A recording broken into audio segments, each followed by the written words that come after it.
Have you thought about how much the people in your life care about you?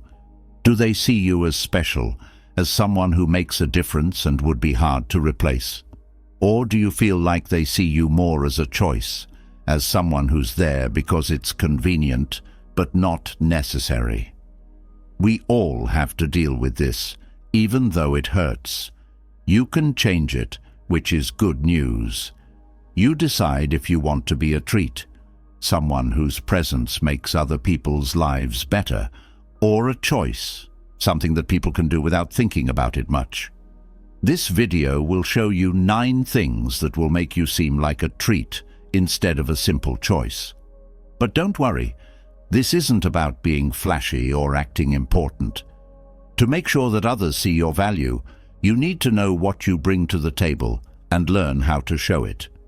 There's a strong claim that people will only treat you the way you let them. I can already tell you that the last part of this video will shock you the most because it gets to the heart of how they see your worth. Listen to this story first, though. It will help you understand the key points of this video and how you can change how other people see you. A man worked in a small shop that fixed things. He always got there early and had a great attitude. It was hard to find someone with his skills. When someone brought him a broken-down car, he not only fixed it, but also made it better than it was before. Many of his customers told him, "This guy is a genius," when they were done. But there was one thing. He didn't know how much his work was worth. A new user who had been told about his business told him something that changed his mind. You have to know something. People like you shouldn't be taken for granted. They should be a treat. You don't do what most people do, but you act like it is. That phrase made him think. He realized at that moment that people saw him as just another choice because he had never asked for the attention he deserved. His hard work, commitment and skill were all very impressive, but he had turned them into normal habits. After that, he made up his mind to change. He learned to set limits, talk about his work with confidence, and show how valuable what he did really was. He went from being seen as just a worker to being seen as someone much more important, a luxury, and someone who really made a difference over time. Why am I telling you this? Because you might be getting the same thing. Other people won't see your value or think you are special if you don't show it. But that's over now. I am going to teach you how to become someone that everyone needs. Just quickly, I'd like you to subscribe to the channel and turn on the little bell. It's meant to make you think and give you the tools to take charge of your life and relationships. To get ready, read these tips. They will change how you see yourself and how other people see you. Are you ready to start changing? Let's go. 1. Treat your time like gold. The fact that you don't value your own time is one reason why many people see you as a choice rather than a gift. You send a clear message that your time is not that valuable when you say yes to everything without thinking about what's most important to you. Another harsh but important truth is that no one else will respect your time if you don't. What if you owned a pricey watch? Would you leave it on any table or lend it to anyone who asked? No, of course not. You would take good care of it, use it wisely, and not let anyone put it down. Things happen the same way with your time. Each minute you have is special and can't be taken back. How you choose to use it determines how other people see you. It's not rude to say no every once in a while. It makes you smart. Not giving a long reason is fine. Just saying, "I can't right now, I have other things to do," is enough. By giving that easy answer, you show that you know what you're worth and are not open to anything. Someone amazing happens when you start to value your time. People respect it more. They stop calling you about small things. They value the time they spend with you more, and they see you as someone who doesn't waste their time on pointless things. You also start to feel like you have more control over your life, since you aren't dependent on other people's plans. To be a luxury, you don't have to be hard to reach. You just have to show that you value and care about your time. 2. Learn how to talk to people better.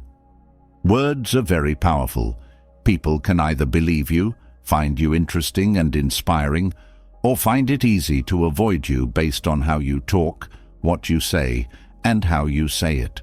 Start working on how you talk to people if you want them to think of you as a luxury.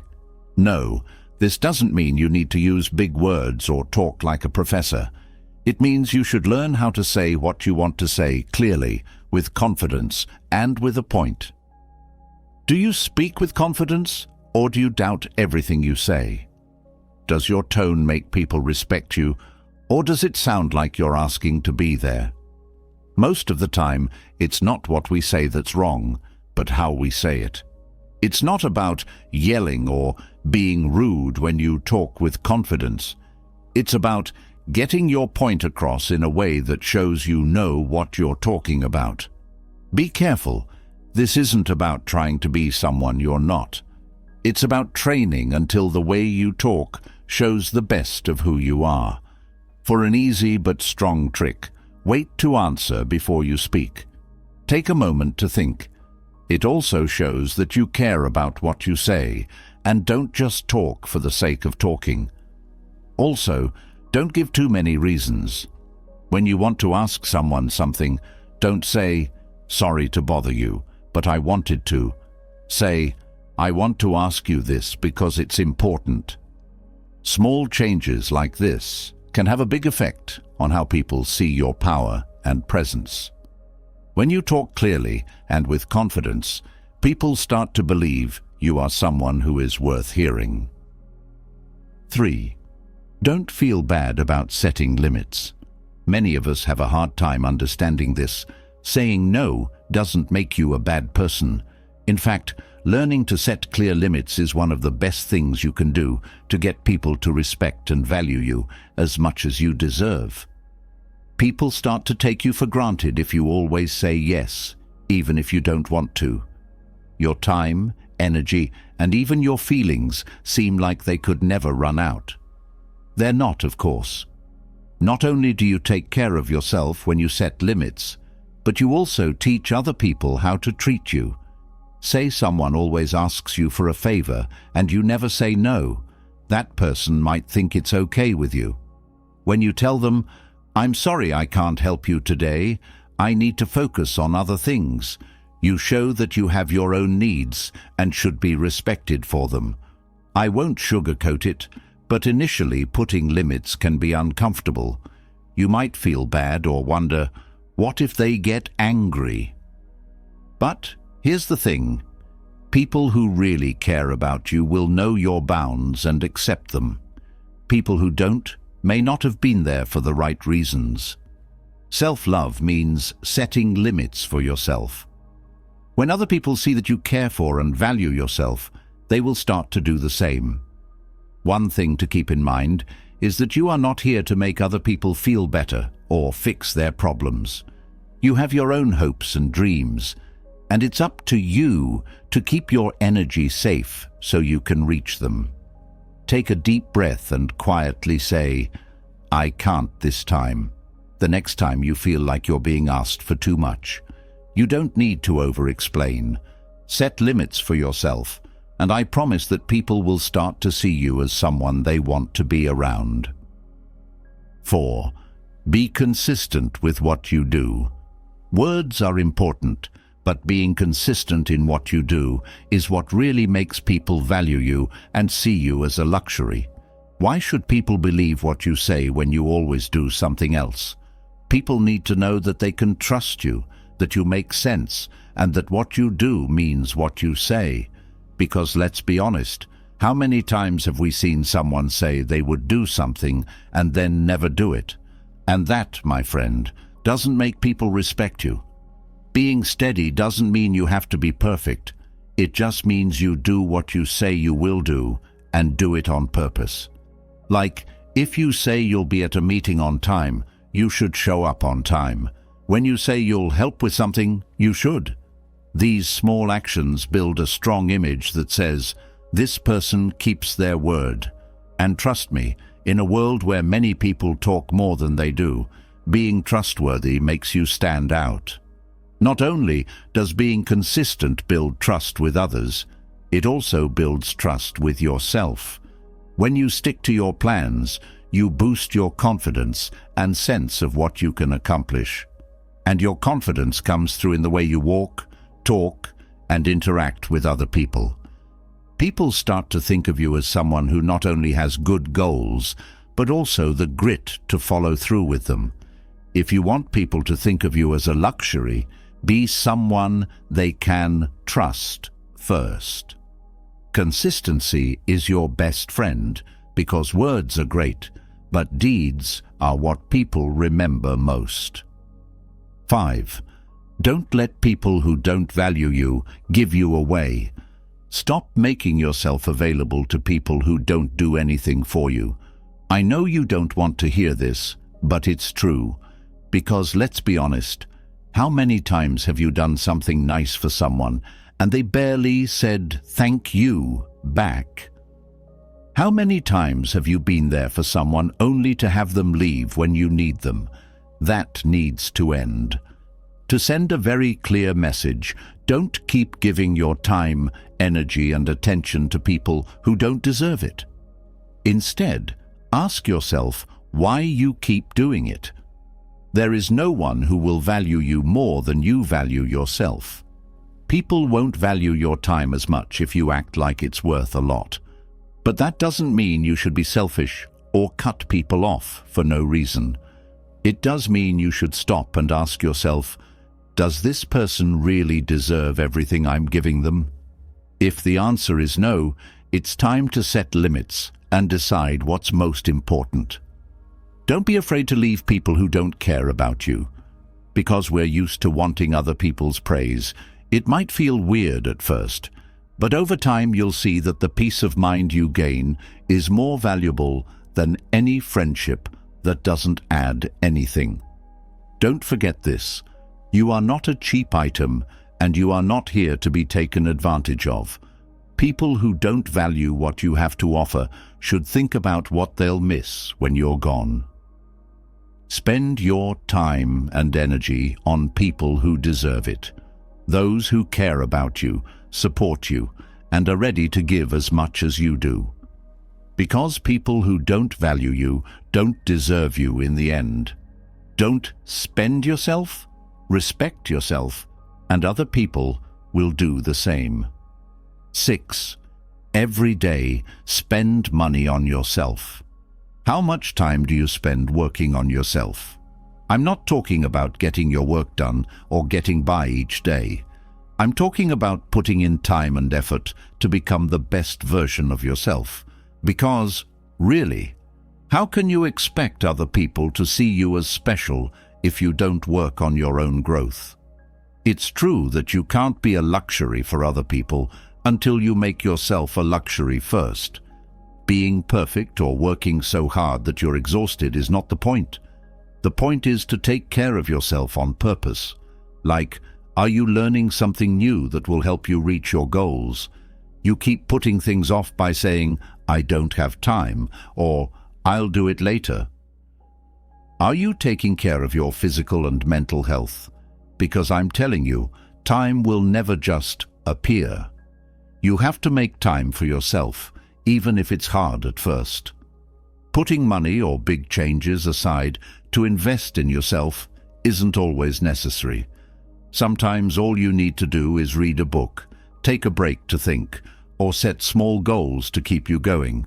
You are getting better, and every step you take counts. Plus, your hard work shows. People start to see you differently when you seem sure of yourself and focused. Do you desire for other people to value you? First, see yourself that way. Also, don't wait for someone else to tell you it's okay to get better. Life isn't a test. You can grow without anyone else's support. Do it for yourself. Because when you put money into yourself, you make yourself into someone who deserves respect and praise. 7. Get used to being alone when it's quiet. Listen carefully. You don't have to talk or explain everything all the time. When used right, silence has a lot of power. Because you know what? Some people don't take you as seriously because you have to explain everything you say or do. Also, I'm going to tell you something harsh but true. If you talk too much, people might think you're anxious or trying to get support. You don't have to be cool or distant to learn to be okay with silence.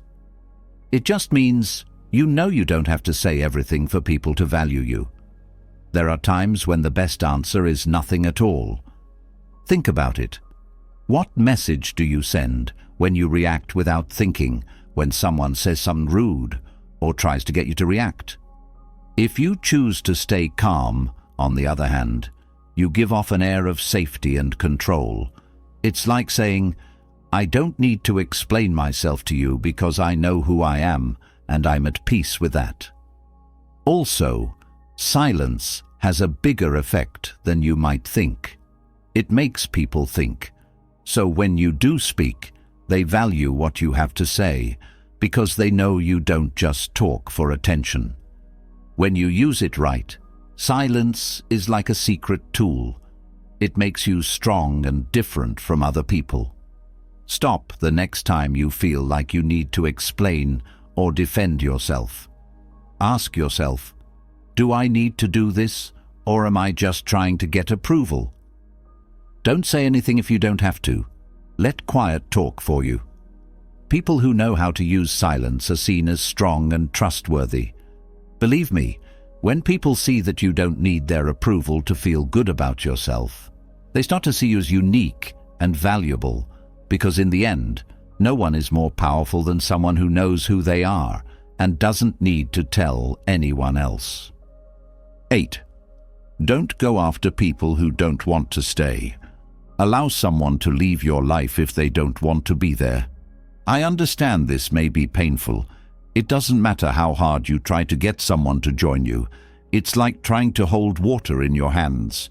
They're going to leave anyway, and you'll be worn out by the end. The most important thing is that the person who is supposed to be in your life will be there on their own, without you having to chase them. Sometimes when someone leaves, our first thought is to do everything we can to get them back. To show them that we're worth it, we text, look for answers, and do other things we wouldn't usually do. But what do you know? That sends the wrong message. I'm not good enough the way I am. I need your praise to feel good. And I'll tell you something, you're fine with or without that person. Instead of going after people who don't want to be there, focus on those who do. The important people won't make you feel like you have to compete for their attention. If someone leaves, see it as a chance to make room for something or someone better. It hurts, but sometimes pain is what makes us grow. When you prune, you get rid of some things and make the things that are left better. Don't forget this. People who don't value your appearance don't deserve your time. The right people, the ones who really make your life better, will stay because they value you, not because you're trying to get them to. So stop chasing them and start prioritizing them. 9. Find your strength in being yourself. You need to understand this. No one is like you. That you are unique already means that no one else has your story, your skills, or your way of seeing the world. The trouble is that we often hide what makes us special because we want to fit in and be liked by everyone. But here's a secret. What makes you unique is what makes you important. Nobody will always accept or understand you if you're being yourself. Some people will not connect with you, and that's okay. You're not here to make everyone like you. You're here to be yourself and find people who value that about you. If you try to be someone else, you're not only lying to yourself, But you also miss out on the chance to connect with people who will love you just the way you are. Be careful. Being real doesn't mean you can't get better or grow. You can, but only if you do it from a place of being true to yourself, not because you need to fit in or please other people. When you learn to be yourself, you give off confidence, and people are drawn to people who are confident. They start to see you as someone who doesn't settle, who knows their own worth, and who doesn't need other people to validate them to feel whole. Don't hide what makes you different. Just be yourself. In a world that is always trying to change us, there is nothing more important than someone who is brave enough to be themselves. You'll see that being a luxury isn't something you have to make. It's something that's always been there. You just need to start showing it. Finally, pay close attention to this. Being a luxury is not a matter of luck, having more than other people, or trying to be someone you're not. To be a luxury, you need to learn to value yourself, put yourself where you belong, and show off your confidence around other people. The most important thing is that no one will do it for you. You will wait your whole life if you keep waiting for the world to notice you and for people to know how valuable you are without you having to show it. You are the first person to change. I'm not going to lie to you. It's not going to be simple. Setting limits, letting go of people, or focusing on yourself will sometimes feel weird, awkward, or even painful. But here's the thing, all that work will help you become someone you respect and admire. Since you don't believe you're special, what's the point of other people thinking that? Always keep this in mind. Life is too short to be a choice when you can be a gift. Don't settle for small amounts of attention, relationships that don't work out, or jobs, or goals that don't make you happy. Say what you want to say with confidence. Value your time. Be yourself. Invest in yourself. And learn to let go of things that don't help you. Not for other people, but for yourself. You'll start to be treated like the one-of-a-kind person you've always been by the right people, the right opportunities, and even life itself. Let's go deeper as we continue. Imagine being in the middle of a mess where problems keep piling up and stress levels rise. You stay strong, calm, and focused while others lose it. It's not that you don't feel stressed, but that you know how to handle it. That's the difference between people who give up when things get tough and people who use it as a stepping stone to success. Many of the most important leaders, business people, and thinkers in history were most powerful when they were calm.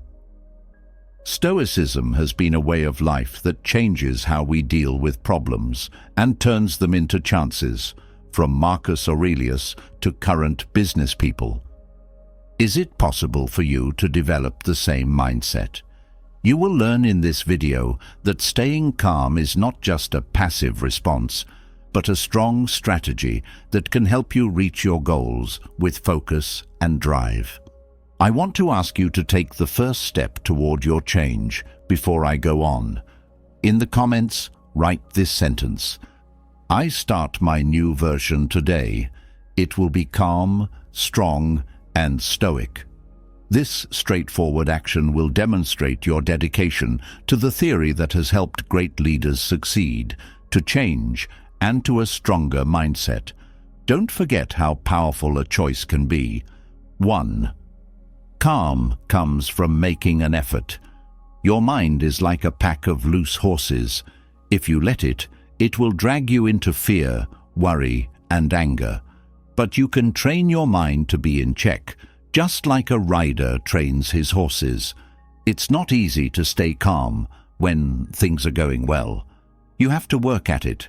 You have to train yourself to keep your mind focused on peace instead of chaos. It means choosing every moment that you will not be a slave to your feelings or the way things are going. Being calm is not a sign of weakness. It shows strength. It means being able to look at the world without being affected by it. Fear, worry or anger can take over the mind, and people lose control and their thoughts wander. Not because things are too hard, but because we haven't learned how to use reason to control them. Most people just go with the flow of life and don't think about what they're doing. When things go wrong, they worry. When people treat them badly, they get angry. When they run into a problem, they give up. But all of these responses come from a mind that is out of control. The Stoics knew that the best way to find peace is not to change the world, but to train your mind not to let it bother you. When your mind moves between the past and the future, stuck in thoughts that don't help you, you feel fear and worry, but there is only calm in the present. Marcus Aurelius told us that most of our pain is made in our minds, not in the real world. We keep thinking about what might go wrong, what someone said, and the things we can't change. This keeps us from being in the present moment, which is the only place where we can be calm. If your attention is only on what's in front of you, you can't be worried. Your stress level won't go up if you choose to focus on the next step. You can become calm by bringing your mind back to the present moment over and over again until it becomes second nature. When we put in this kind of work, we change. We're no longer ruled by our feelings, and we don't respond to every little thing that happens. We learn to think about what we want to say before we speak. Problems don't seem as big. Stress is easier to handle, and anger fades. This isn't because life is easier, but because we know how to stand strong in the face of trouble. Epictetus said that what concerns us is not what the things are, but how we see them. Our reaction is controlled by how we understand things. If we are in charge of our response, we are in charge of our life. But staying calm isn't something you can do once and never again. You have to be alert, self-disciplined, and willing to choose reason over feeling and the present over distractions all the time to stay calm. Pause every time you feel your worry, anger, or fear trying to take over. Question: does this thought help me or take me away from peace? Is my reaction based on habit or on what I know? When you choose calm, your mind gets stronger. You get stronger every time you control your thoughts. Being calm doesn't mean being indifferent or passive. It means acting with awareness, answering with intelligence, and making decisions with peace of mind instead of rashness. Only a few people are born with this skill, but anyone can learn it with practice. And once you get good at it, you realize that life isn't about controlling the outside world, but about controlling your own mind, because the person who has control over their mind has power over their life. 2. Mindful breathing helps you stay calm. Breathing consciously is one of the best ways to stay calm when things are going crazy. It's easy, it's free, and it doesn't need anything else. But we breathe so often that we don't even think about how it affects our bodies and minds. When we are stressed or anxious, our breathing gets short and fast, which makes our minds even more agitated. However, if we pay attention to our breathing and consciously take big breaths in, something changes. We become more in touch with our bodies and the present moment, which is the only reality that really counts. Stoic philosophy says that controlling your body is the first step to controlling your mind. Breathing is the link between the two. The first thing that comes to mind when we're feeling stressed, unsure, or emotionally upset is to breathe faster. However, if we resist the urge to act on it and instead take a moment to breathe deeply, slowly, and under control, we are telling our nervous system, everything is fine, there is no real danger. We can respond instead of reacting. Being aware of our breaths helps us remember that we can choose how to deal with any situation. The discipline of perception is an important part of Stoic thought. What bothers us is not the outside world, but how we see it. As we breathe in and out, we take a break from our problems, both literally and figuratively. We make sure our attention stays on the rhythm of our own lives instead of having bad thoughts or the speed of modern life take over. Every breath in and out reminds us that we are right now. Every time we let out a breath, we can let go of something we can't change. The mind often jumps between the past and the future when we are having a hard time. But breathing consciously brings us back to the present, which is the only thing we know for sure. When we take a big breath, our minds stop talking and we can think clearly again. A Stoic knows that the only place to find calm is inside oneself, and the key to getting to that state of inner peace is to breathe. It's not hard to practice conscious breathing, but you have to set out to do it. Stop, take a big breath in, hold it for a few seconds, and then slowly let it out. After doing this a few times, it can totally change how we feel. It makes us more aware, in the moment, and in charge of ourselves. There's no need to wait for life to give us a break. We can have one with every breath. Right away, this exercise helps.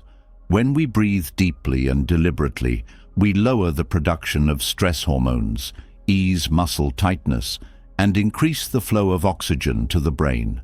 We can think more clearly and act wisely instead of rashly because of this. No matter how crazy things are outside, if we can keep our breathing calm, our minds will be too. We can use this rule in our daily lives at any time. Before answering a message that makes us mad, before making a big choice, or before having a tough talk, take a deep breath. It can make the difference between reacting with outbursts of feeling or with the calm and self-control of a Stoic. We stay anchored and remember all the time that our real power comes from how we choose to live our lives through conscious breathing. 3. Working out is important for brain health. Moving your body is important for keeping your mind in good shape. It's not just about your physical health. It's a basic rule for anyone who wants to be clear, focused, and have mental energy. The Stoics knew that training your body is the same as training your mind. If you don't move your body and take care of it, you can't expect your mind to be sharp. When we work out, we get stronger and can handle the day-to-day with more firmness, patience, and self-control. For the brain to work well, it needs oxygen and good blood flow. The brain is the most important organ for making decisions. When we walk, run, or train, we feed this organ. A brain that gets enough oxygen is more flexible, stronger, and less likely to get anxious or confused. When we don't move around much, on the other hand, our minds get slow, heavy, and easy to stress.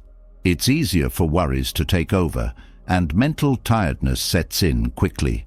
Being active can often make the difference between having a confused mind and a focused mind.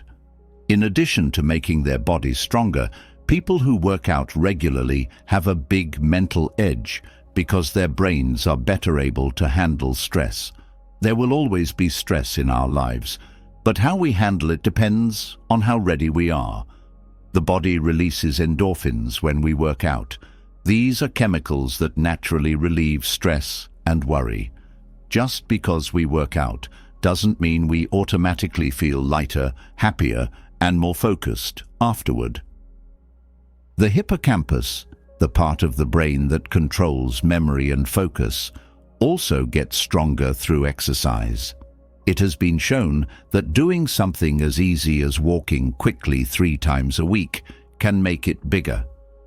This can help us remember things, learn new things, and focus on what's important. When we work out regularly, we shape our brains, making them smarter and less likely to lose their abilities over time. This is a big plus in a world full of distractions. Exercise isn't just good for your looks or physical performance. It's also a way to help you think more clearly, handle stress better, and make better choices when you're under a lot of pressure. Working out not only helps us get rid of stress, but it also teaches us how to be patient when we're in pain. Pushing our bodies past tiredness teaches us how to push our minds past anger. The self-discipline we use in training helps us be self-disciplined in everyday life. When you face a problem after training, it's not the same as when you don't do anything for a while. A mind that gets enough air can see answers where it once saw problems. Also, a mind that has learned to handle physical stress is a mind that knows how to stay strong when things go wrong. It's not an accident that some of the smartest people in history were also active. Walking, running, and other forms of body training not only kept them in shape, but also helped them think more clearly. Being an athlete or having a strict schedule are not the point. The point is to realize that the mind and body are one. A weak body gets in the way of a strong mind. On the other hand, a strong body helps a calm mind. We have to work out if we want to be able to think clearly, act with control, and live with more awareness. You need to be mentally and physically strong to do things. Getting stronger in the body also helps the mind, and when the mind is strong, life is easier to handle. 4. Getting enough sleep is important for the brain. Not only is getting enough sleep a nice to have, it's also essential for brain health. A tired body can keep going with some effort, but a mind that doesn't get any rest is shaky, insecure, and likely to make mistakes. There is no way around it. If you don't get enough sleep, you won't be able to focus, remember things, or make decisions. The mind is limited. It needs to rest, heal, and make sense of things. Deep sleep is the only thing that can give it that. The brain starts to break down after just one night of not getting enough sleep. Not getting enough rest hurts our memories, shortens our attention span, and makes us more sensitive. When we don't get enough sleep, our anger, impatience, and worry levels rise. It's clear that getting enough rest makes things easier to handle, helps you think more clearly, and clears your thoughts. But when you've had a bad night, any problem seems bigger than it really is. Everything feels heavy, more confusing, and more annoying. There is more to sleep than just a break. During sleep, the brain fixes and reorganizes itself. While you sleep, your brain's links get stronger and you remember important things better. Deep sleep is when the day's feelings are worked through, worry is let go of, and the mind becomes clear. People who get enough sleep feel refreshed and ready to face the day with calm and drive when they wake up. A Stoic knows that he can't depend on a mind that is tired. For discipline, reason, and peace to work, they need a strong base, and that base is getting enough rest. Giving your body and mind the time they need to heal is more important than sleeping just because you can. If we don't give our brains a chance to reboot every night, we can't expect to think clearly. Getting enough good sleep can often make the difference between a busy and a stressful day. Not getting enough sleep changes more than just our memories and ability to focus. It also changes how we deal with our feelings. When we don't get enough rest, we get more angry over things we usually could handle quietly. A small word can annoy us, a small problem can seem huge, and easy chores can become too much to handle. It's harder to be patient, harder to control yourself, and harder to see things clearly. All of this happens because a brain that is tired is less logical and more likely to act without thinking. Getting enough sleep is like working out your mind. We can act more clearly, precisely, and with more control when we use it. Seeing things as they really are instead of how worry or tiredness makes us see them helps us think before we act. It shows that you care about yourself and the life you want to build, that you get enough sleep. A strong mind needs a lot of rest. We are ready for any challenge when we wake up from a good night's sleep. We are calm and clear-headed. 5. What the world does to calm you down. The place where you live has a bigger effect on your mental health than you think. Epictetus said, "Don't try to make things happen the way you want them to. Instead, wish them to happen the way they do, and your life will be calm." But it's hard to stay calm when your surroundings are noisy, confusing, or full of things that you could be doing. It's not just a matter of willpower. It's also about how you set up your mind and body to be peaceful. It's not an option to make a space that encourages calm. It's a must. What's going on around the mind affects how it works. If your home is a mess and full of noise, your mind will be the same way. But if you organize your space on purpose, making sure it has enough light, soft colors, and nothing that will get in the way of your work, you will be giving your brain a clear message. This is where you can relax and think clearly. Because Marcus Aurelius knew that calm is not something that can be found, but something that can be made, he wrote in his notebook every morning, "When a place makes you feel calm, it has a direct effect on your mental health." You don't have to go on a vacation to find peace. You can create your own haven in your daily life, a place where you can slow down and be with yourself without being constantly interrupted by the outside world. A feeling of security is created by things like warm lighting, order, not having too much noise, and using natural elements like plants or wood. And when things are calm around you, your mind does too. To lower your stress, you can't just avoid problems. You also need to get ready to face them with understanding. Having a calm setting doesn't make problems go away, but it does make it easier to deal with them calmly, to process information, make better choices, and keep your emotions in check. Your mind needs times of calm. The Stoics lived by this principle by taking time to think and avoid distractions. They didn't let the noise of the world control them. Instead, they looked for places to get back in touch with their reason and purpose. A calm setting not only lowers stress, but it also helps people concentrate better. Having a place where you can be present is very important in a world where messages, social media, and too much information are all around us all the time. Even though Marcus Aurelius was emperor and had a lot of duties, he found time to think even when things were going crazy.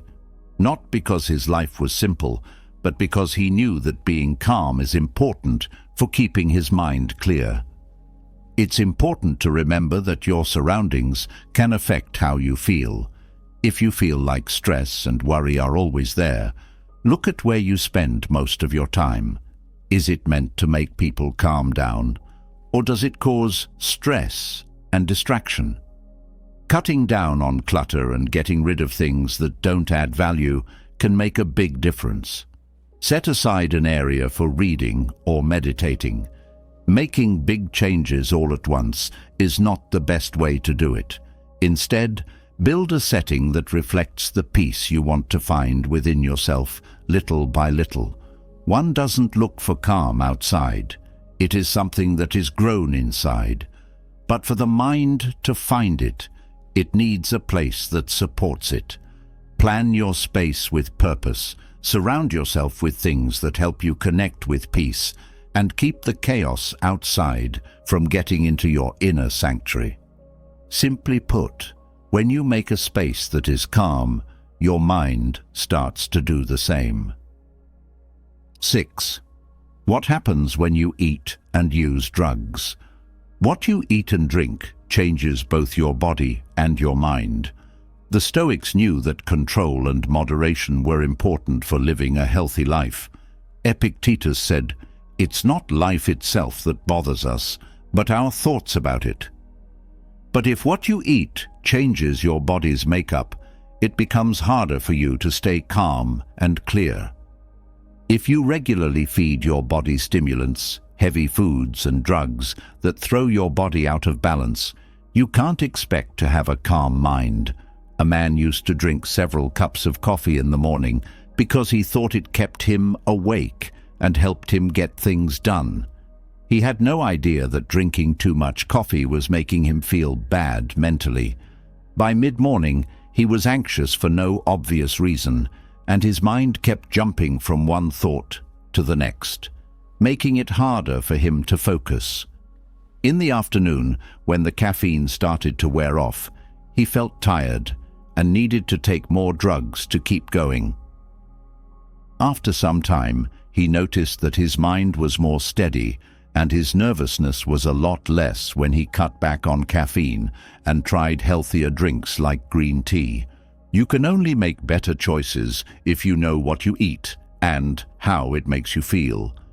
It's not about giving up everything you like, but about noticing whether the things you eat and drink bring you closer to or farther away from peace. Processed foods, which are high in sugar and chemicals, can make you feel sick and throw off your brain balance.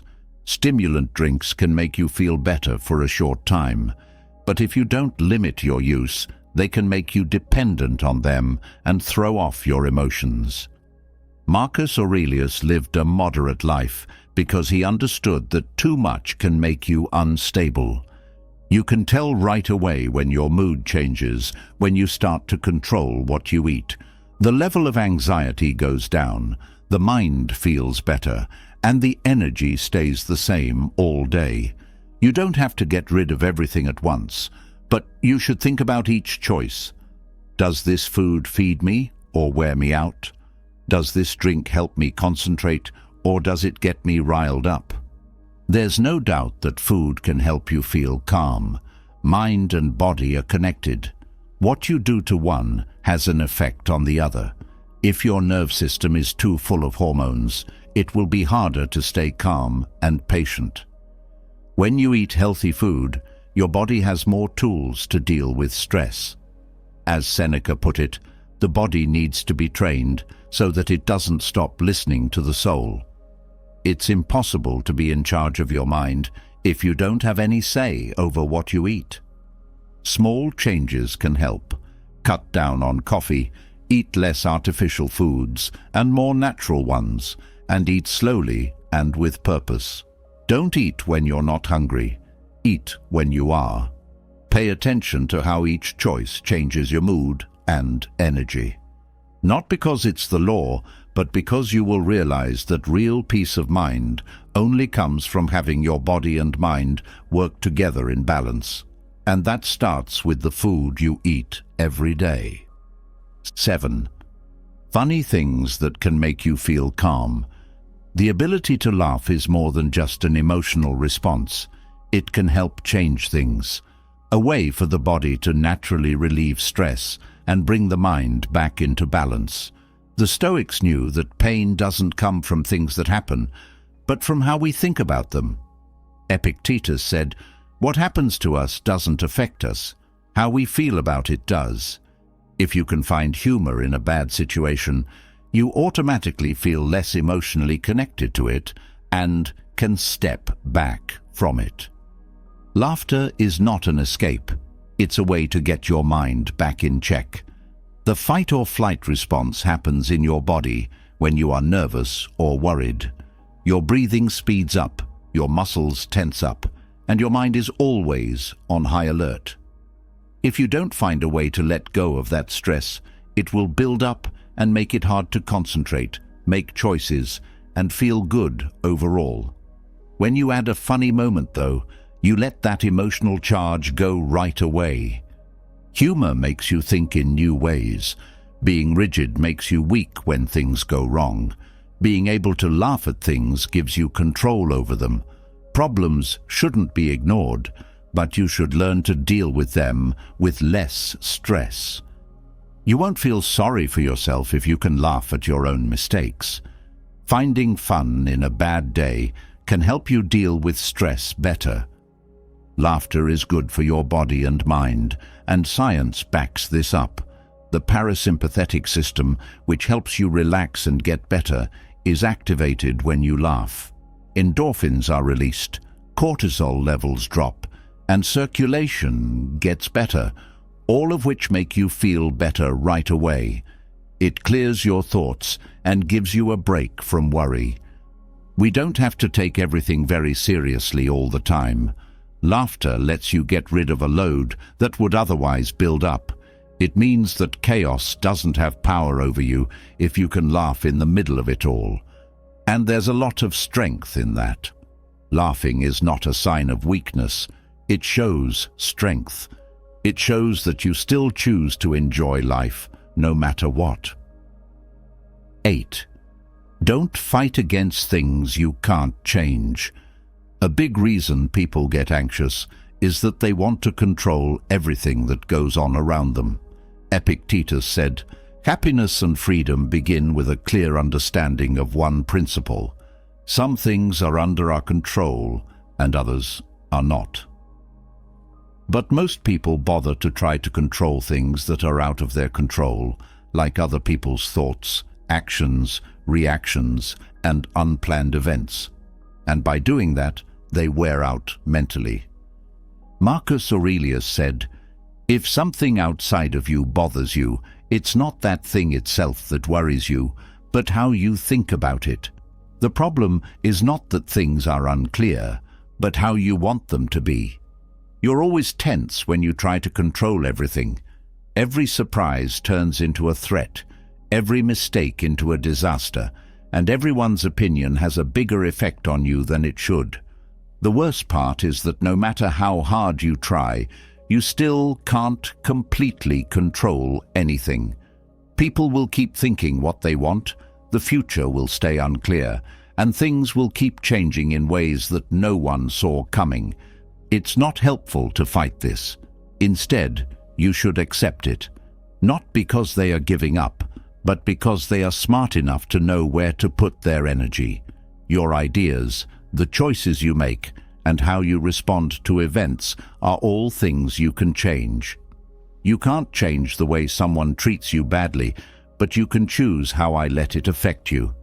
When things don't go as planned, you can't change the past, but you can choose how to move on. There's nothing you can do to suddenly get rid of a bad situation, but you can choose how to handle it.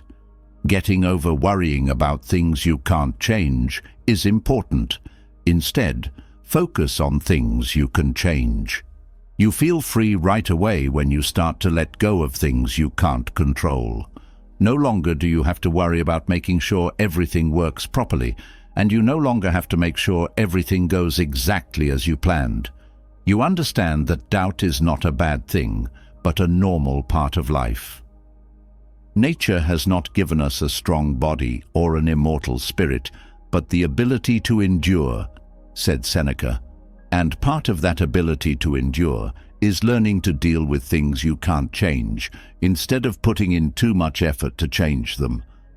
Being calm means realizing that you are not in charge of everything.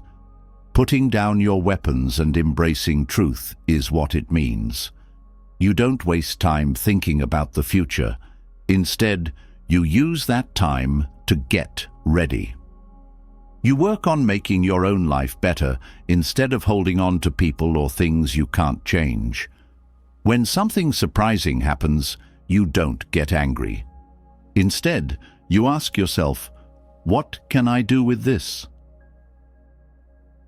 When you stop seeing uncertainty as a problem and start seeing it as a chance to develop your mental flexibility, your mindset completely changes. Managing everything around you isn't really what gives you power. What gives you power is managing how you respond to things that happen. Once you know this, you won't let things you can't change wear you down mentally. You become lighter, more flexible, and more focused on what's important. To your surprise, you learn that being calm is not something you achieve when everything is under control. Instead, it is something you choose when you take control of something that was never in your control. 9. Use bad energy in a good way. Negative feelings will always be there. There will be anger, frustration, and sadness in your life. What's important is what you do with them. Epictetus said, "We can't change the outside circumstances that happen to us, but we can change how we react to them." When people are angry or frustrated, they usually fire off angry rants at others or store their anger in a destructive way. That being said, the Stoics knew that feelings are not the problem. It's how we deal with them. Imagine that you are having a bad day at work. Your boss is yelling at you, a project doesn't go as planned, and you feel like you can't do anything. Your first instinct might be to get rid of your anger by hitting the table, whining, or getting into a fight with someone. But you choose to use that energy for something useful instead. You go for a run to relax, you write down ways to make the project better, or you spend your time doing something that makes you stronger instead of weaker. Your anger doesn't go away right away, but it gets stronger instead of weaker. There is a lot of energy in anger and rage.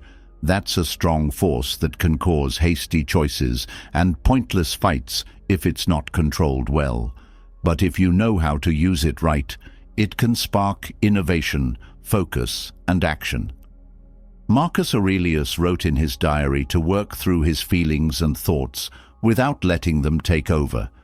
He knew that the mind needs a way out besides chaos or getting angry. Making a good thing happen when you feel bad about something trains your mind not to give in to its urges. If you feel angry, use that anger to work out and make your body better. If your anger gets the best of you, use it to push yourself to do what's important. If you're upset, don't dwell on what went wrong. Instead, use it to drive you to learn something new.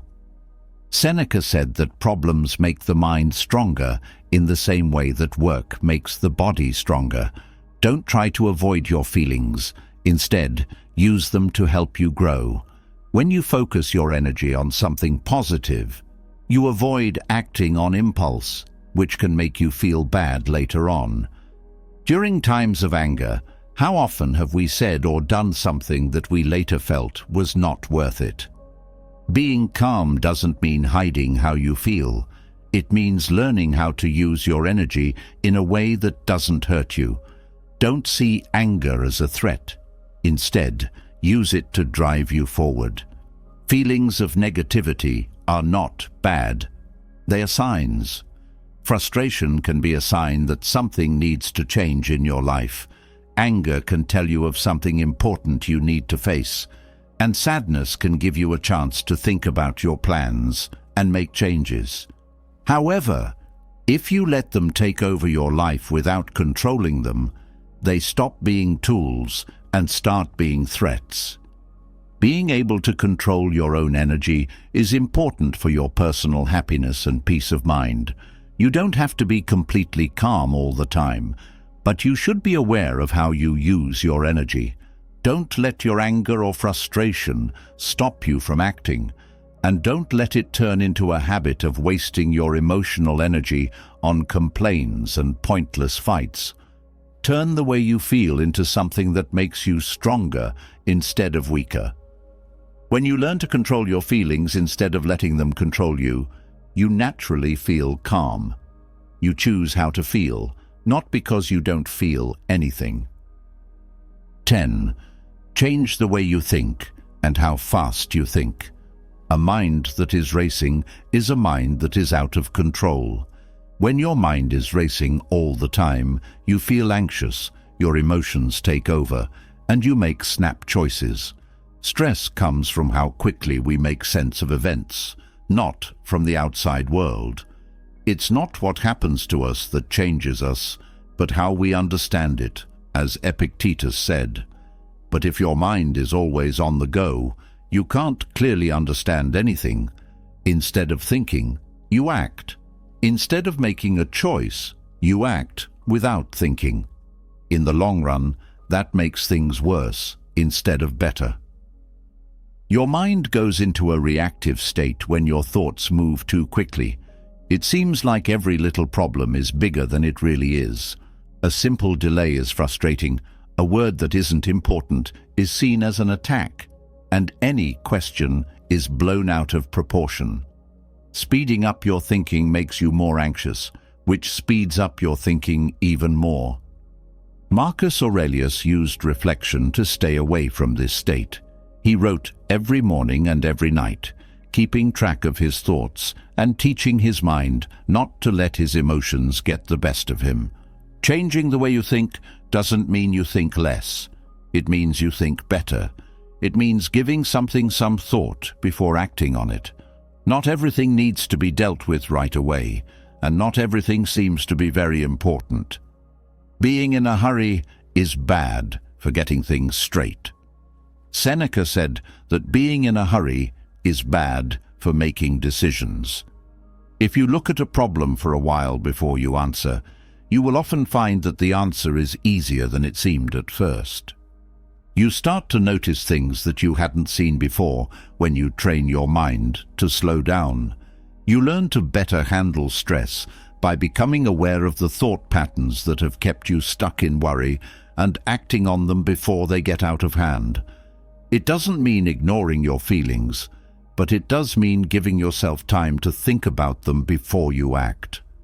Everything is instant and pressing in today's world, which encourages speed. We feel like we need to act quickly because of social networks, the news, and all the messages we get all the time.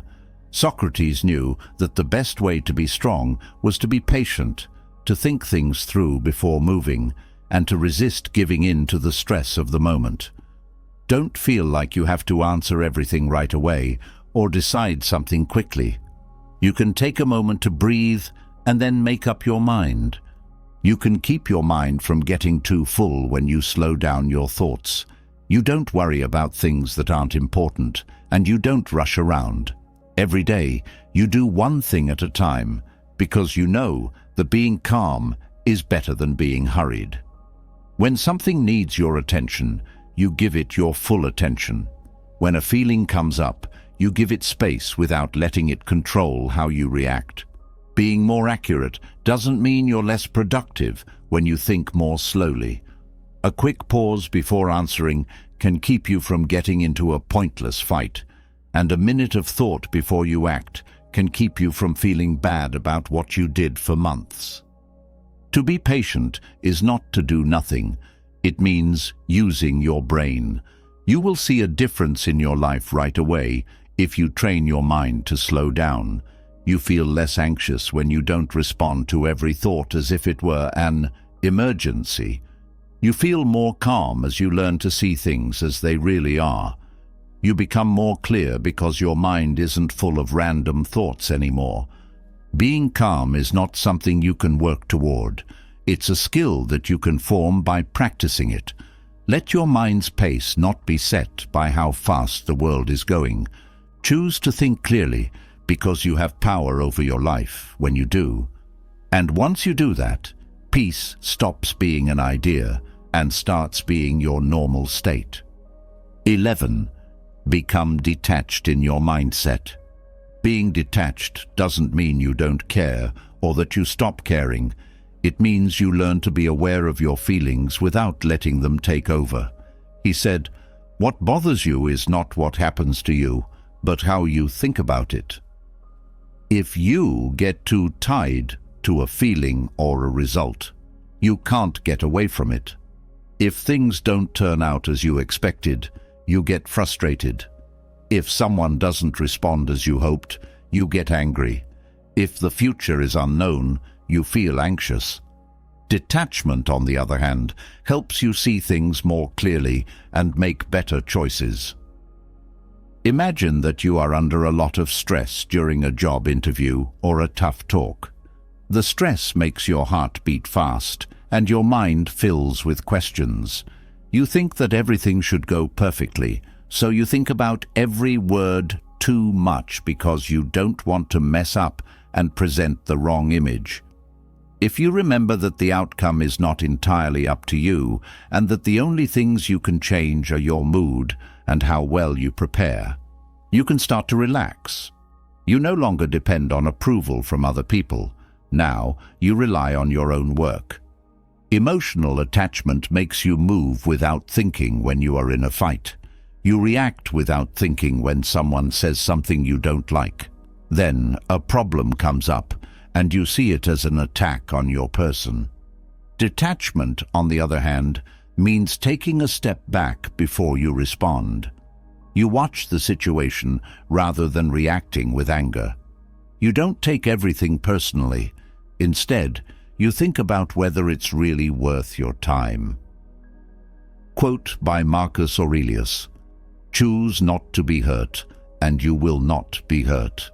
If you don't hold on to every little bad feeling, you'll be less likely to be hurt by life's ups and downs. Detachment doesn't mean avoiding your feelings. It means realizing that they are not you. Fear can make you feel anxious, anger can make you act violently, and sadness can make you sink into it. The important thing is to look at these feelings like clouds in the sky.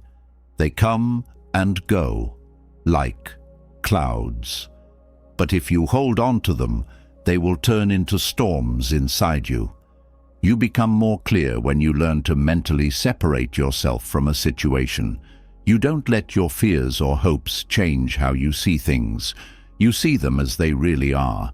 When you stop worrying about things you can't change, your anxiety goes down. Because you don't respond as much, your relationships get better. When you're not driven by pride or fear, you make decisions that make more sense. It's not true that a Stoic is cold or can't feel anything. They have strong feelings, but don't let those feelings take over their lives. A wise person doesn't let pain take over them. Instead, they use it. Every feeling serves a purpose, but only if you know how to handle it well. Detachment frees you. You're not tied down by your fears, your wants, or the approval of other people. You can be at peace even if things don't go as planned. You learn not to fight life, but to go with it. It's better to let go and move on when something doesn't work out, because you know that the only things you really have are your mind and how you react to things. When you let go, you feel calm. When you stop trying to change things you can't, you can focus on the things you can improve. You find that many things don't deserve your pain when you stop seeing everything as an attack on you. Finding real peace means learning to see your feelings as short-term guests and not as masters of your life. Not because everything is fine in the world, but because you know how to get around without worrying. 12. Being thankful changes how you see things. Being thankful can change the way you experience life in big ways. Not only should you be thankful for the good things in your life, but you should also learn to find value in the hard, the surprising, and the things that seem like problems. When you're grateful, you don't ignore problems. You learn to find the lesson in them. As Epictetus said, "Do not seek for events to happen as you want them to, but desire that they happen as they do, and your life will flow with peace." If you get turned down, fail, or have a loss, your first thought might be anger or hopelessness. You might think that life is blocking your way and that everything isn't fair because things aren't going the way you planned. You start to see things differently when you stop and think about what the situation is trying to teach you. What seemed like a problem can actually be a way to move forward, and what seemed like a loss can actually be a chance to grow. Marcus Aurelius said that we should accept each moment for what it is, because that's when we find true freedom. Being grateful doesn't mean you have to agree with or accept everything that happens. It means you know that even in the worst situations, you can learn something. You don't always get what you want in life, but you always get what you need to get stronger. Being turned down makes you better. Failing shows you what you need to change, and losing shows you how important what you have is. Nothing can bring you down if you can be thankful even when things are hard. You can see past the current issue by being thankful, which promotes a positive mindset. You don't let the obstacle stop you. Instead, you see it as a task that will help you learn. You ask yourself, what can I learn from this? Instead of focusing on the problem, you don't get stuck. Instead, you find the drive to keep going. Being thankful every day changes how you deal with life. You can train your mind to focus on what you have instead of what you don't have if you take a moment every day to think of something you are thankful for, even on the worst days. It's not about pushing toxic optimism. It's about picking to look at things from a different angle. When you stop fighting what is and start enjoying it, you'll feel calm. You should still try to get better, but you should accept the moment as part of the process.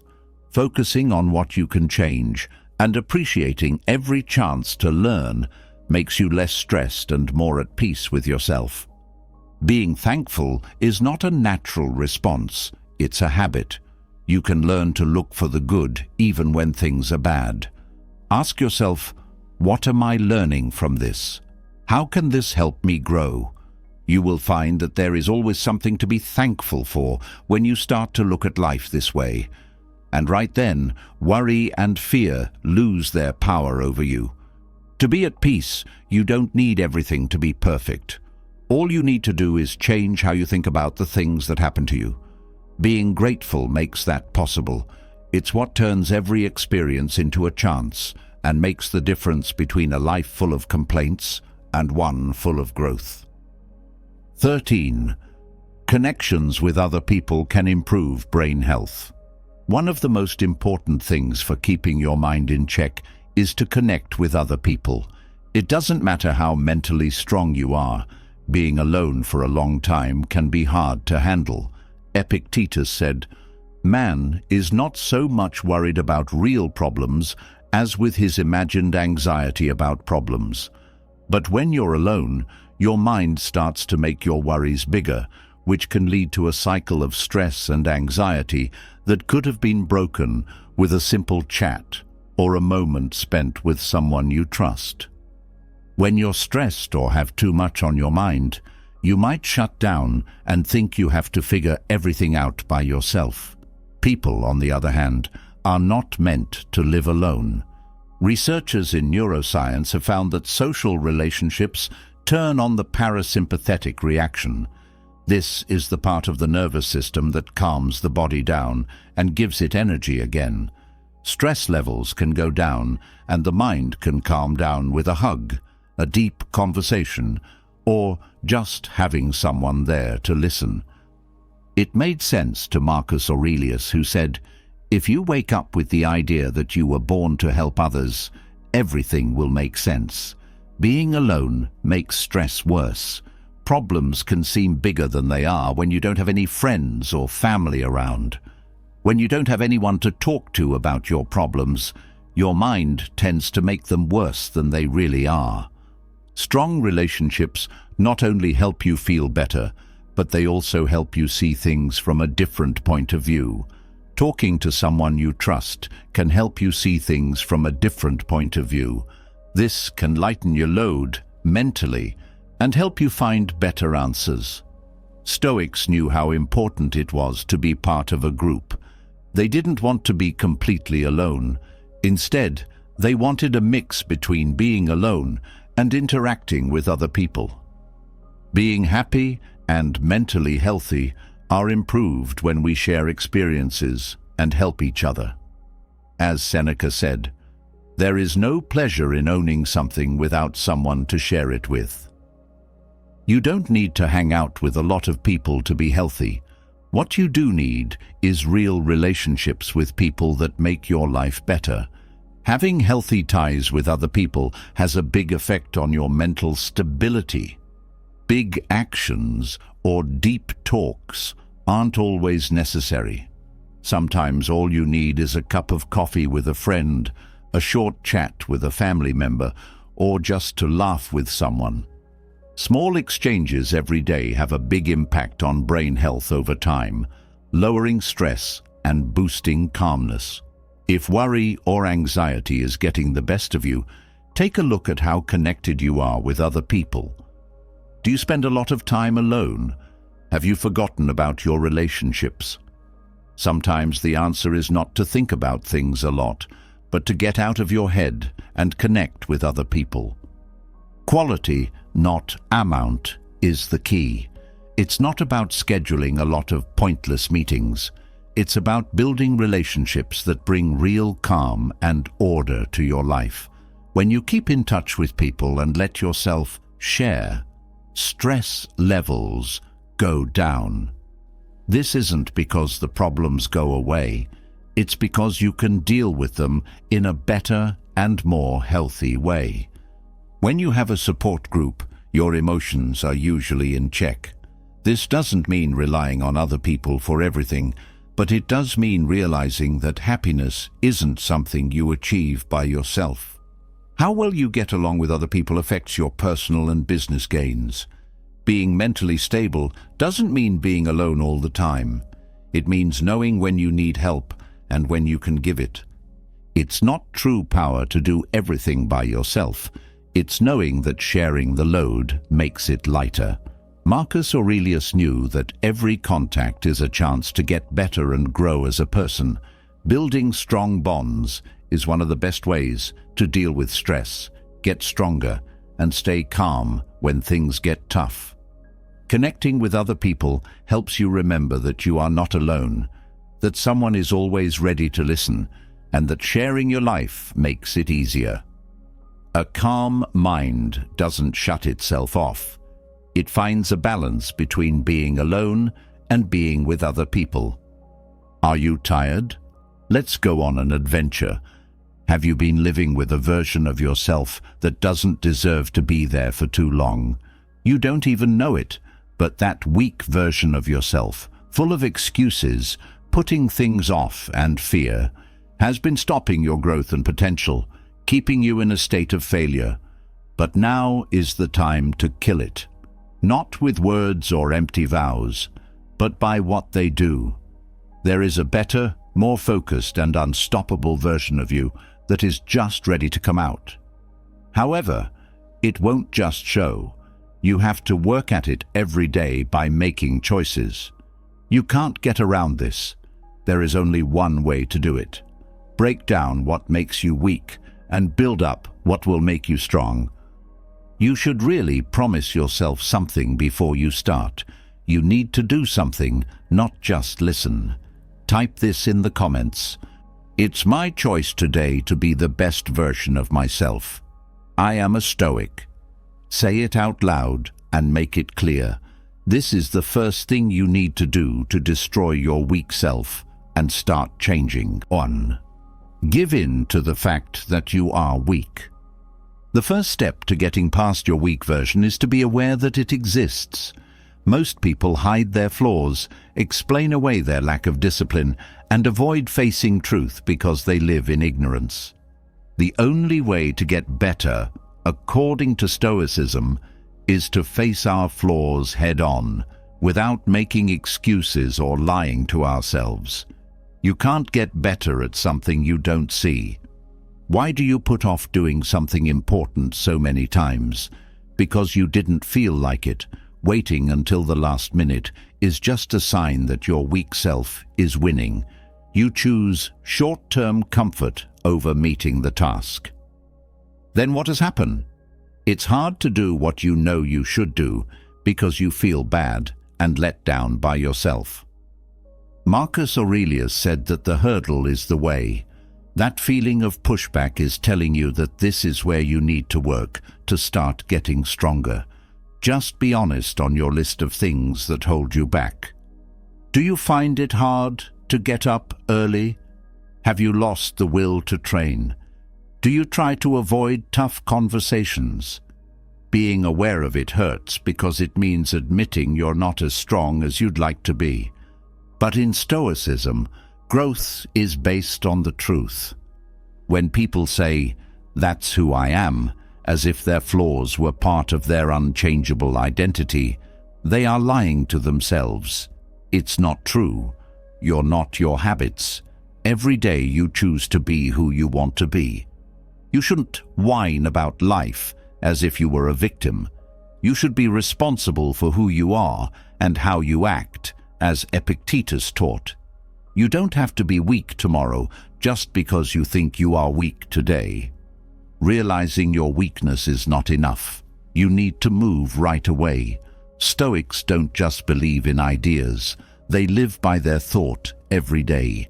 If you know that your problem is putting things off, make a promise to do the hardest thing of the day first thing in the morning. Don't let your weakness be being lazy. Get your body moving before your mind starts making excuses. It's important to act quickly before resistance gets the best of you. When things stay the same, they hurt more than when things change.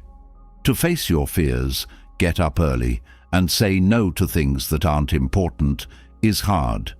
It's much worse to be stuck in the middle of your own weakness, though. Imagine what it would be like to look in the mirror a year from now and see that you haven't changed at all. You will still have the same problems, make the same excuses, and not be as disciplined. That should really scare you. When you notice that your weaker self is taking over, go against what that voice inside your head tells you to do. Get up right away if it says to rest for 5 more minutes. Pay attention to the time. If it says to train tomorrow, do it now. It tells you to avoid that awkward talk, but you should go ahead and do it anyway. That will teach your mind not to give in to ease.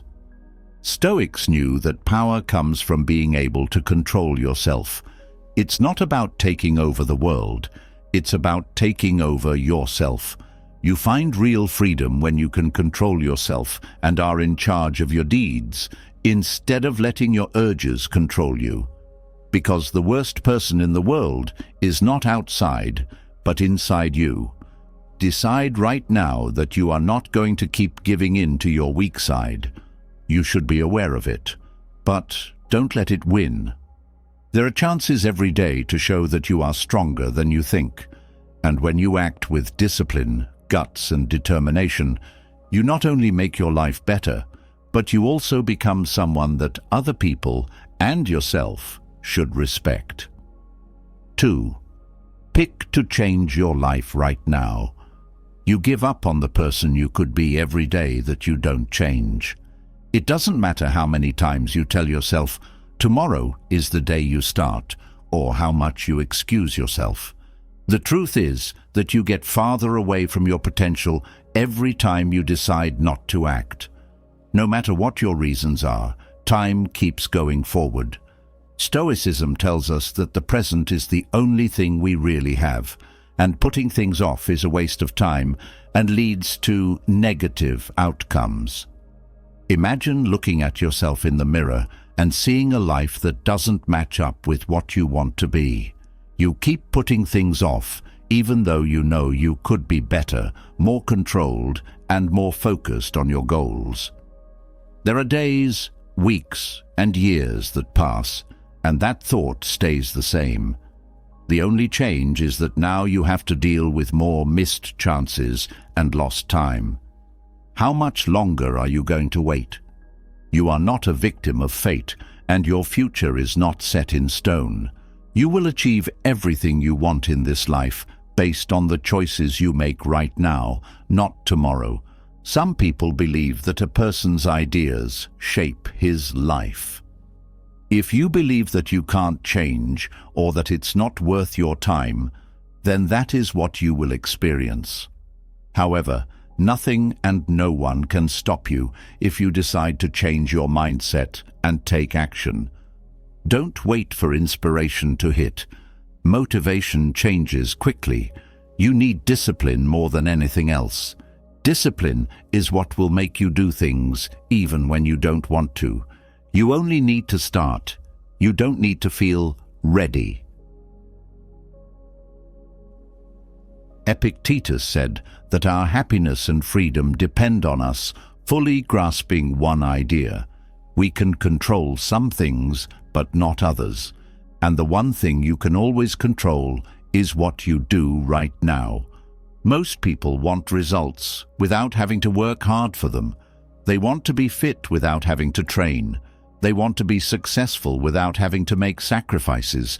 And they want self-discipline without having to feel uncomfortable. The truth is that real change costs something. If you're not ready to pay it, keep looking in the mirror and seeing the same person with the same reasons, habits, and lack of discipline. When you see your weak self taking over, you need to do something. Don't wait until tomorrow or next week to start. You need to train your mind not to give in to ease. Stoics knew that effort, not comfort, is what gives you real strength. Don't say you want to change, but keep doing the same things. Do it. You'll be in the same place thinking about what could have been a year from now if you don't. And feeling bad about something is the worst thing that can happen. 3. Face and fight the negative voice inside you. It's not true that voice in your head says you that you're not good enough, that you can't handle a task, and that you will fail. Thoughts are not facts, and this is just an idea. Epictetus said that what moves us is not what happens to us, but how we think about it. You're not really held back by your lack of skills. It's the story you tell yourself about yourself. Think about all the times that voice inside your head stopped you from doing something. You might have wanted to speak in public, but heard in your head, "You're not good at this. You'll mess up, and everyone will judge you." Or you might have wanted to start a project, but heard, "You're not talented enough. It's too late. You'll fail like always." That voice is not on your side. It is against you. Stoicism also teaches us that problems are meant to be solved, not to stop us. If that thought comes up, don't just accept it without questioning it. Ask yourself, is this really true? Or is it just a silly fear? Does it help me or hold me back? How can I be sure that I can't really do this? Most likely, you will find that these questions are not based on truth, but on fears that you have built up over time. They will continue to shape your life if you don't do anything about them. Marcus Aurelius wrote in his Meditations that he should not let bad thoughts take over his life without first thinking about them. To train the mind to see things as they really are, he said, people think that their thoughts, fears, and questions make them who they are. But you are the things that you do anyway. If you feel like the critical voice is taking over, change the story.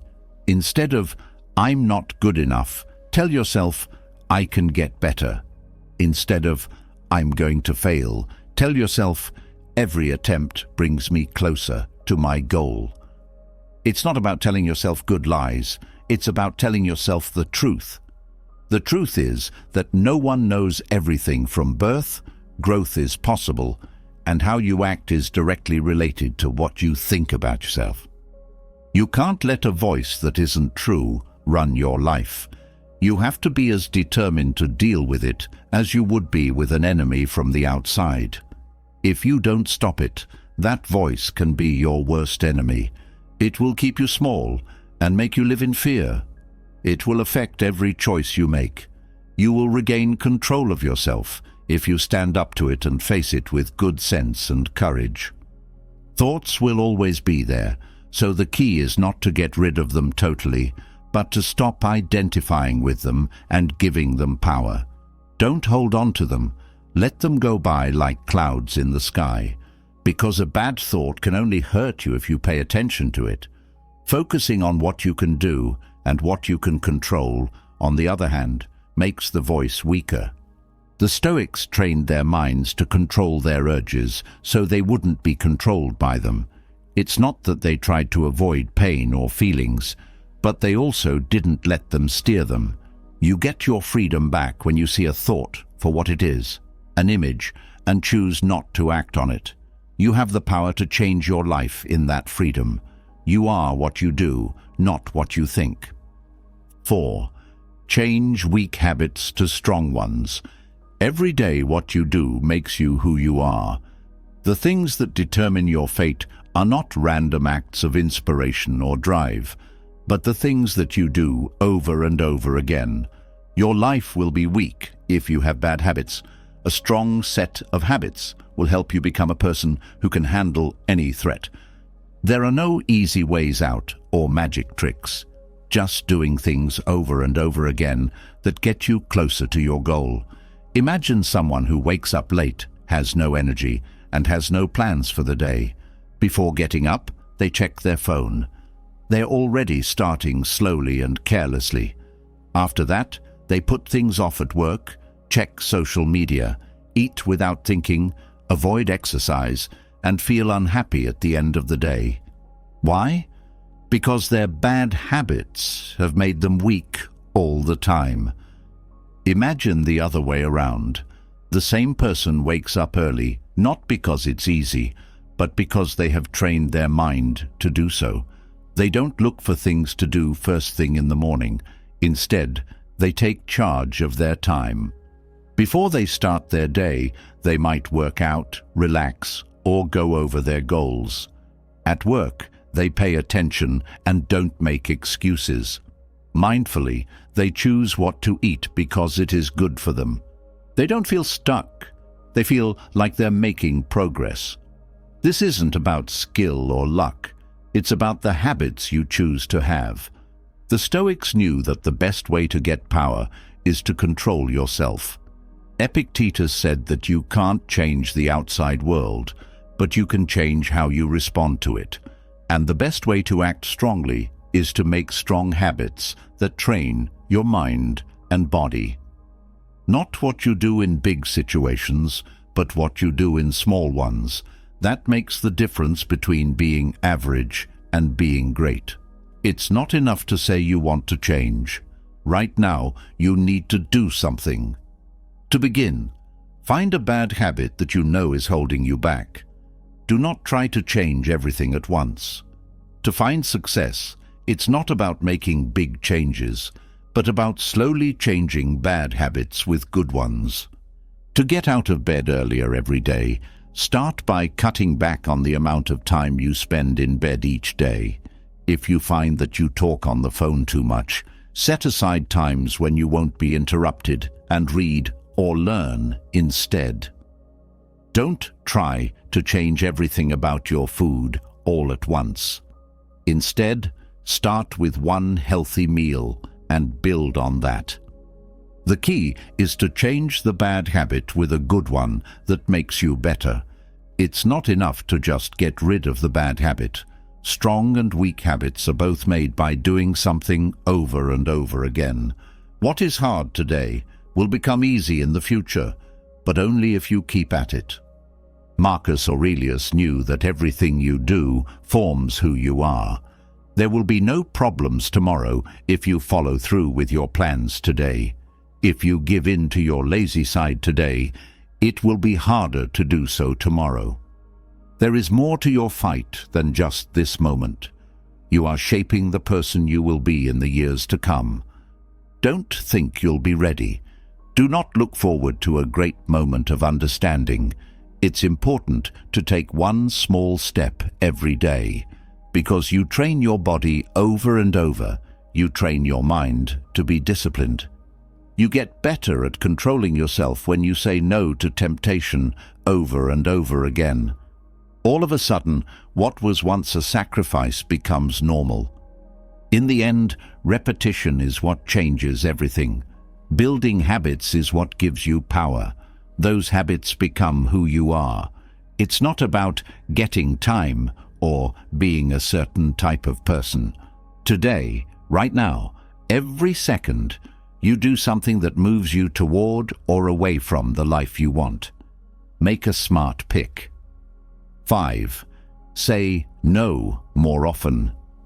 When you say yes to something that doesn't matter, you miss out on something that could make your life better. People say they don't have time for their goals, but if you look at what they do with their time, you'll see that they filled it with things that don't matter, promises they don't need to keep, favors they don't want to do, and distractions that look like they're their duty.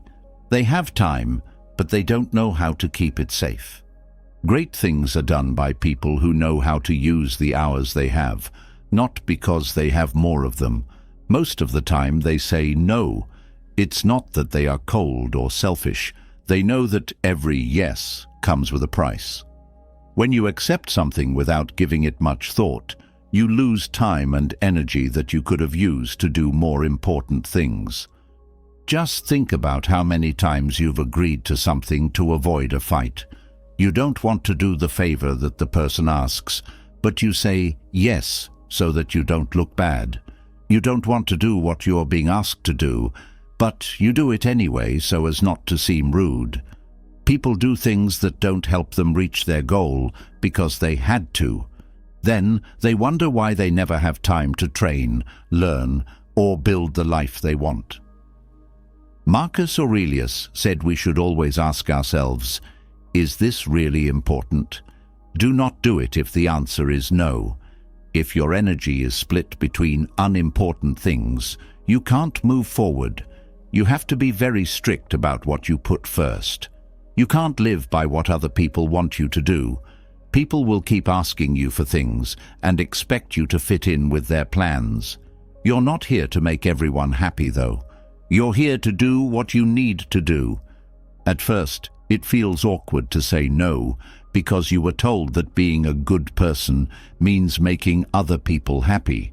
Stoicism, on the other hand, is about living in a way that is good and sensible, not about being nice. In addition, giving up your goal for meaningless agreements is not a good thing to do.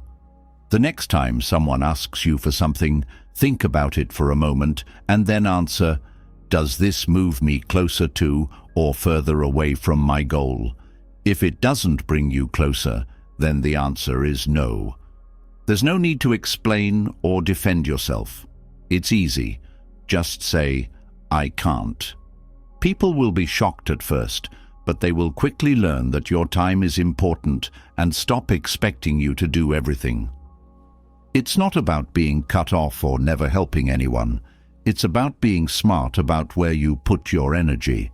It's easier to say yes to what counts when you say no to things that don't need to be done.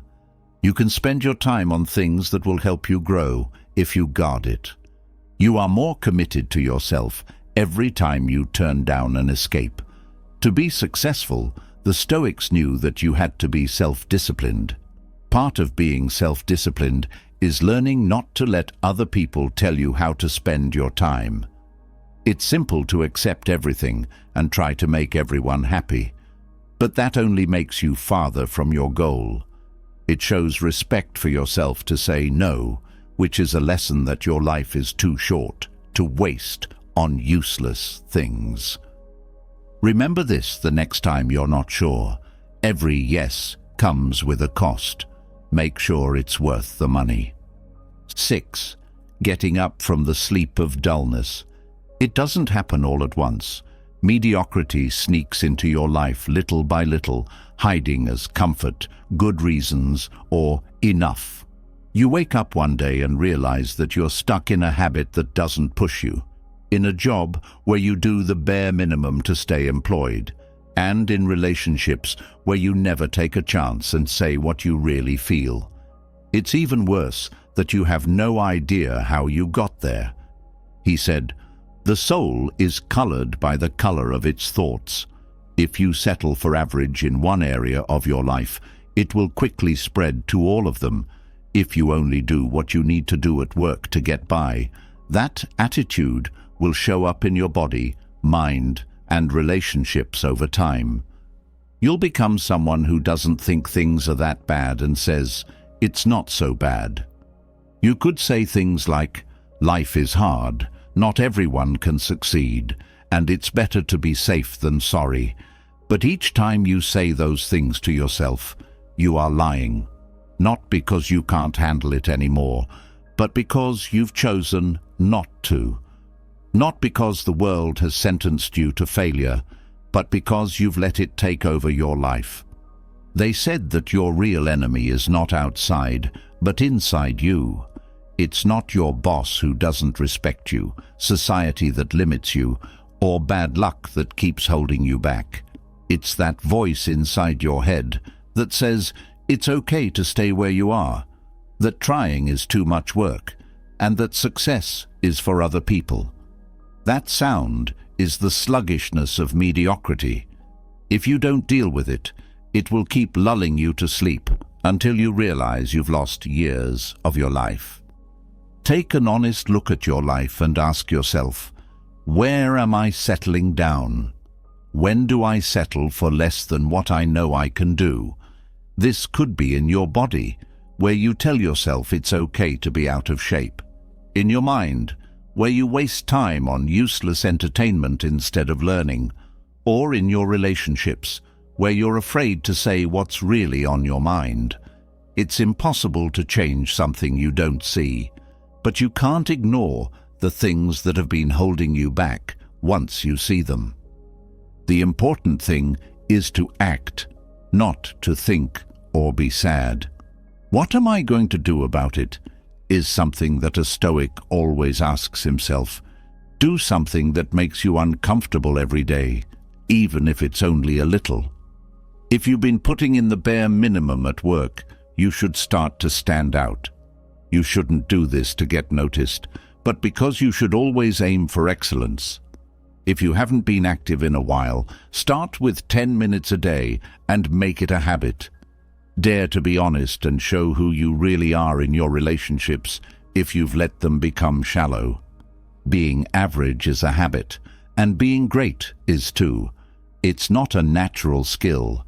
It's a choice you make every day. Marcus Aurelius knew this. The obstacle is the path. There are no easy ways out and no good reasons not to do something. Do something right now, because every day you stay in bed and do nothing is a day you will never get back. 7. Create a mindset of control. It's not possible to count on inspiration. Motivation is unsteady and easily broken. It's like a fleeting urge that comes and goes without notice. They say that if you wait until you feel inspired to act, you will never be steady, make progress, or reach the top. Stick to your plans, and you'll get far. You have to be disciplined to get up early, even if you want to sleep longer. Why do you train when you don't want to? What makes you work when you're tired? What keeps you going when your mind wants to give up? Take a look at a professional player. They don't just train when they feel like it. They don't wait for the right mood. They are disciplined enough that they know they have to do what they have to do. Anyone who is successful in their field does the same thing. They don't wait to feel inspired. They just do what they need to do. The Stoics knew that self-control comes from following rules. Epictetus said that if you only do things when you feel good, you can't call yourself diligent. Being truly disciplined means being able to keep going even when you want to give up. You can choose every day between being disciplined and being average.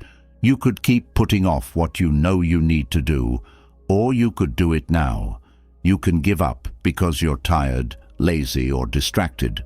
Or you can push a little harder, stand strong, and show yourself that you are in charge. Talent isn't what makes people reach their goals. What makes them fail is not being able to keep going even when they don't want to. The habits are what matter, not by putting in a lot of work once and then giving up. Instead, by doing small things every day until they become second nature. Do the simple things first if you want to be more focused. You shouldn't worry about how much you can do in a day. You should worry about what you can do every day for years. A small amount of work every day is more valuable than a big push that wears off after a week. You shouldn't put things off or tell yourself you'll start tomorrow. Don't wait for the right time. To be disciplined, you have to act right away. You don't have to be motivated to train. You just have to put on your shoes and start. Marcus Aurelius knew that work is what makes us who we are. We are not what we say we will do, but what we do over and over again. What you will become is someone who gives up, gives in, and puts things off. But you will build an unbreakable mindset if you get used to taking action, telling yourself what to do, and going forward no matter what. You will become stronger every time you choose discipline over comfort. You will train your mind to fight weakness every time you ignore the voice inside your head that says, "Stop." Not being perfect is not the point. The point is to work on getting better every day. And the person who never gives up is the one who wins in the end, not the most driven person. 8. Get rid of things that are distracting you. When you let distractions into your life, they get in the way of your goals. At first, you don't notice it because it's just little things like a few minutes on social networks, one more video, or a chat that doesn't mean anything. But you see how much time you've lost when you look back. Mistakes aren't what stop people from making progress. Distractions are. Mistakes teach you something, but distractions take away your progress without you realizing. When you want to move forward, you need to change where you are. When there are lots of things that are meant to tempt you, you can't expect to be disciplined. If your phone rings every 5 minutes, you can't focus. It's impossible to think deeply if you only think about surface-level things. The Stoics knew that having a clear mind is important for doing well. Being strong means not being sidetracked all the time. Think of someone who wants to do something great, like a writer who wants to finish their book, a business owner who wants to grow their company, or an athlete who wants to perform at their highest level. What kind of life does that person have? Do you think they waste their time or energy by checking social media for hours on end? Not at all. Because they planned their life that way, everything around them pushes them toward their goal. They don't leave anything open. If you really want to grow, it's not enough to just say that you will be less occupied. You need to get rid of the sources of your worries. Get rid of the apps that take up your time and don't give you anything in return. The sites that take you away from your work should be blocked. Set aside a place where you can focus without being disturbed. Turn off alerts and get rid of things that aren't needed. You need to make things easier for yourself to win, not just your grit. In his book, Meditations, Marcus Aurelius said that focusing on the important things in life is the key to a happy life. It's a distraction if something doesn't help you reach your goal. Forget about whether it seems safe, is part of modern society, or is something that everyone does. Ask yourself, is this moving me toward or away from my goals? If the answer isn't clear, get rid of it. They take away more than just your time. They cloud your thinking as well. If you do a lot of different things during the day, your mind never stops going to deep places. And change isn't real without meaning. In a world where everyone is spread out, being able to focus for a long time is a strength. You will be ahead of 99% of people if you can learn to concentrate very well. Getting rid of distractions is easiest when you switch them out for something stronger. Just getting rid of social networks won't help if you don't have anything else to do. Train, study, make art, and work on your projects are all good things to do to keep your mind and body strong. Make your life so hard and important that things that aren't important to you stop appealing. At first, it won't be easy. Your mind will try to find ways out and go back to old habits. But each time you fight back, you'll get stronger. You will build a mindset of excellence every time you choose to focus over something else. Also, you will see that you got rid of everything that was stopping you and made real progress when you look back. The distractions won't go away on their own, so don't wait for them to. You have to be determined to get rid of them, not because it's easy, but because you know that the life you want is on the other side of total focus. 9. Do something about your fears. There is an enemy in the mind that is called fear. It hides as reasoning, caution, and reasons that make sense. It tells you to wait because the time is not right or you are not ready. Fear, on the other hand, gets stronger the more you do nothing about it. It will get worse tomorrow if you don't deal with it today, and you won't even know it because it will have fully taken over your life. Fear makes you put things off, and every time you do that, you show weakness. You know what you need to do and what you want to do, but you can't move. How many chances have you missed because you were afraid of failing? How many times have you hoped to say something but didn't because you were afraid of what other people would think? How many projects have you given up on before you even started? Those who don't have any fears are just as likely to be stuck in failure as those who do. What makes the difference is the will to act anyway. The Stoics knew that fear is not a real thing, but just an idea. Marcus Aurelius said it. If something external distresses you, it is not that which troubles you, but the judgment you have of it. Fear is not the problem, it is what you do with it. You can let it rule you, or you can face it with action. The only way to get over fear is to do something. Think of someone who is scared to speak in public. Their voice shakes, their hands sweat, and their mind tells them not to try the first time. Still, they do it. They are still scared the second time, but not as much. After the third time, it's not as scary. The 10th time, they understand that their fear wasn't really that strong. To get past it, you had to face it over and over again. If you run away from fear, it traps you. But if you face it, it frees you. You get stronger as a person every time you choose to move instead of being stuck. Epictetus said that once you face your fears, they don't matter as much. You'll only remember the fear you felt today as a story if you do something. Don't think you'll be ready. Don't wait for the right time. You can't get rid of fear totally, but if you do something, you can make it much less powerful. Start with something small. You don't have to do something big right away. Today, take on a small task. Forget about being afraid. Just getting moving will show you that it's not a wall that can't be broken. Now, try this exercise. Think of a fear you've been putting off. Choose something you can do today, no matter how small, to deal with it. Not today or next week. Today. Do it without thinking about it too much. You will feel amazing as soon as you do something, because the fear will start to fade.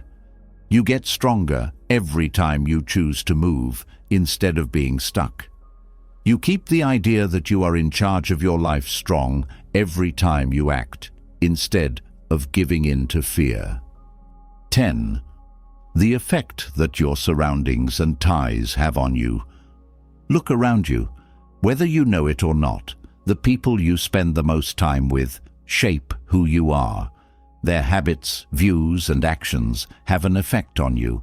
You will eventually adopt the same attitude if you are around people who don't want to do anything more than the bare minimum and complain instead of taking action. Being average can spread, but being great can too. The Stoics knew how important it was to be around people who are good for you and help you grow. Epictetus said that you should be careful about who you let into your group because they can make you stronger or weaker.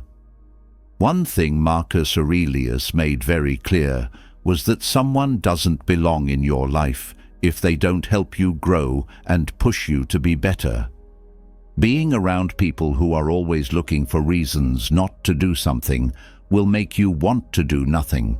Spend time with people who are easily distracted by small things, and you will become just as easily sidetracked. You will start to doubt your own skills if you hang out with people who are scared of new things, not because you are weak, but because of how you live your life. Join the group of people who push you to do better, who won't settle for less, and who are always telling you to step up your game. Imagine someone who spent years with people who didn't want to get anything done and who lived in a place where being lazy and following the rules are normal. That person likely had hopes, dreams, and plans to make their life better. But over time, they gave up trying to change and started to talk and act like everyone else, until they were just another one of them. Just think about what would happen if that person chose to look for people who are already growing. They learn from them and are also pushed to give more, not settle, and expect more from themselves. From day to day, you don't have to get rid of everyone in your life. Instead, you have to pay attention and make changes. Ask yourself, do the people I hang out with push me to be better? Will they push me to be better, or will they hold me back? If the results are not good, you need to do something. It doesn't mean putting people down, but it does mean being strict. You can't waste your time and energy in a place that doesn't help you. Be around people who have the habits and focus you want to learn, and who live their lives with a clear goal in mind. When you hang out with people who also want to do their best, you will start to rise with them. If you can't find them where you are, you should go look for them. Read books by smart people, watch or listen to things that make you feel good, and join groups where hard work and improvement are valued. The things you hear, see, and let into your thoughts shape who you become. It will be harder to settle for average if you surround yourself with people who push you to be better. The Stoics knew that you can't let your surroundings decide your fate. You have to be in charge.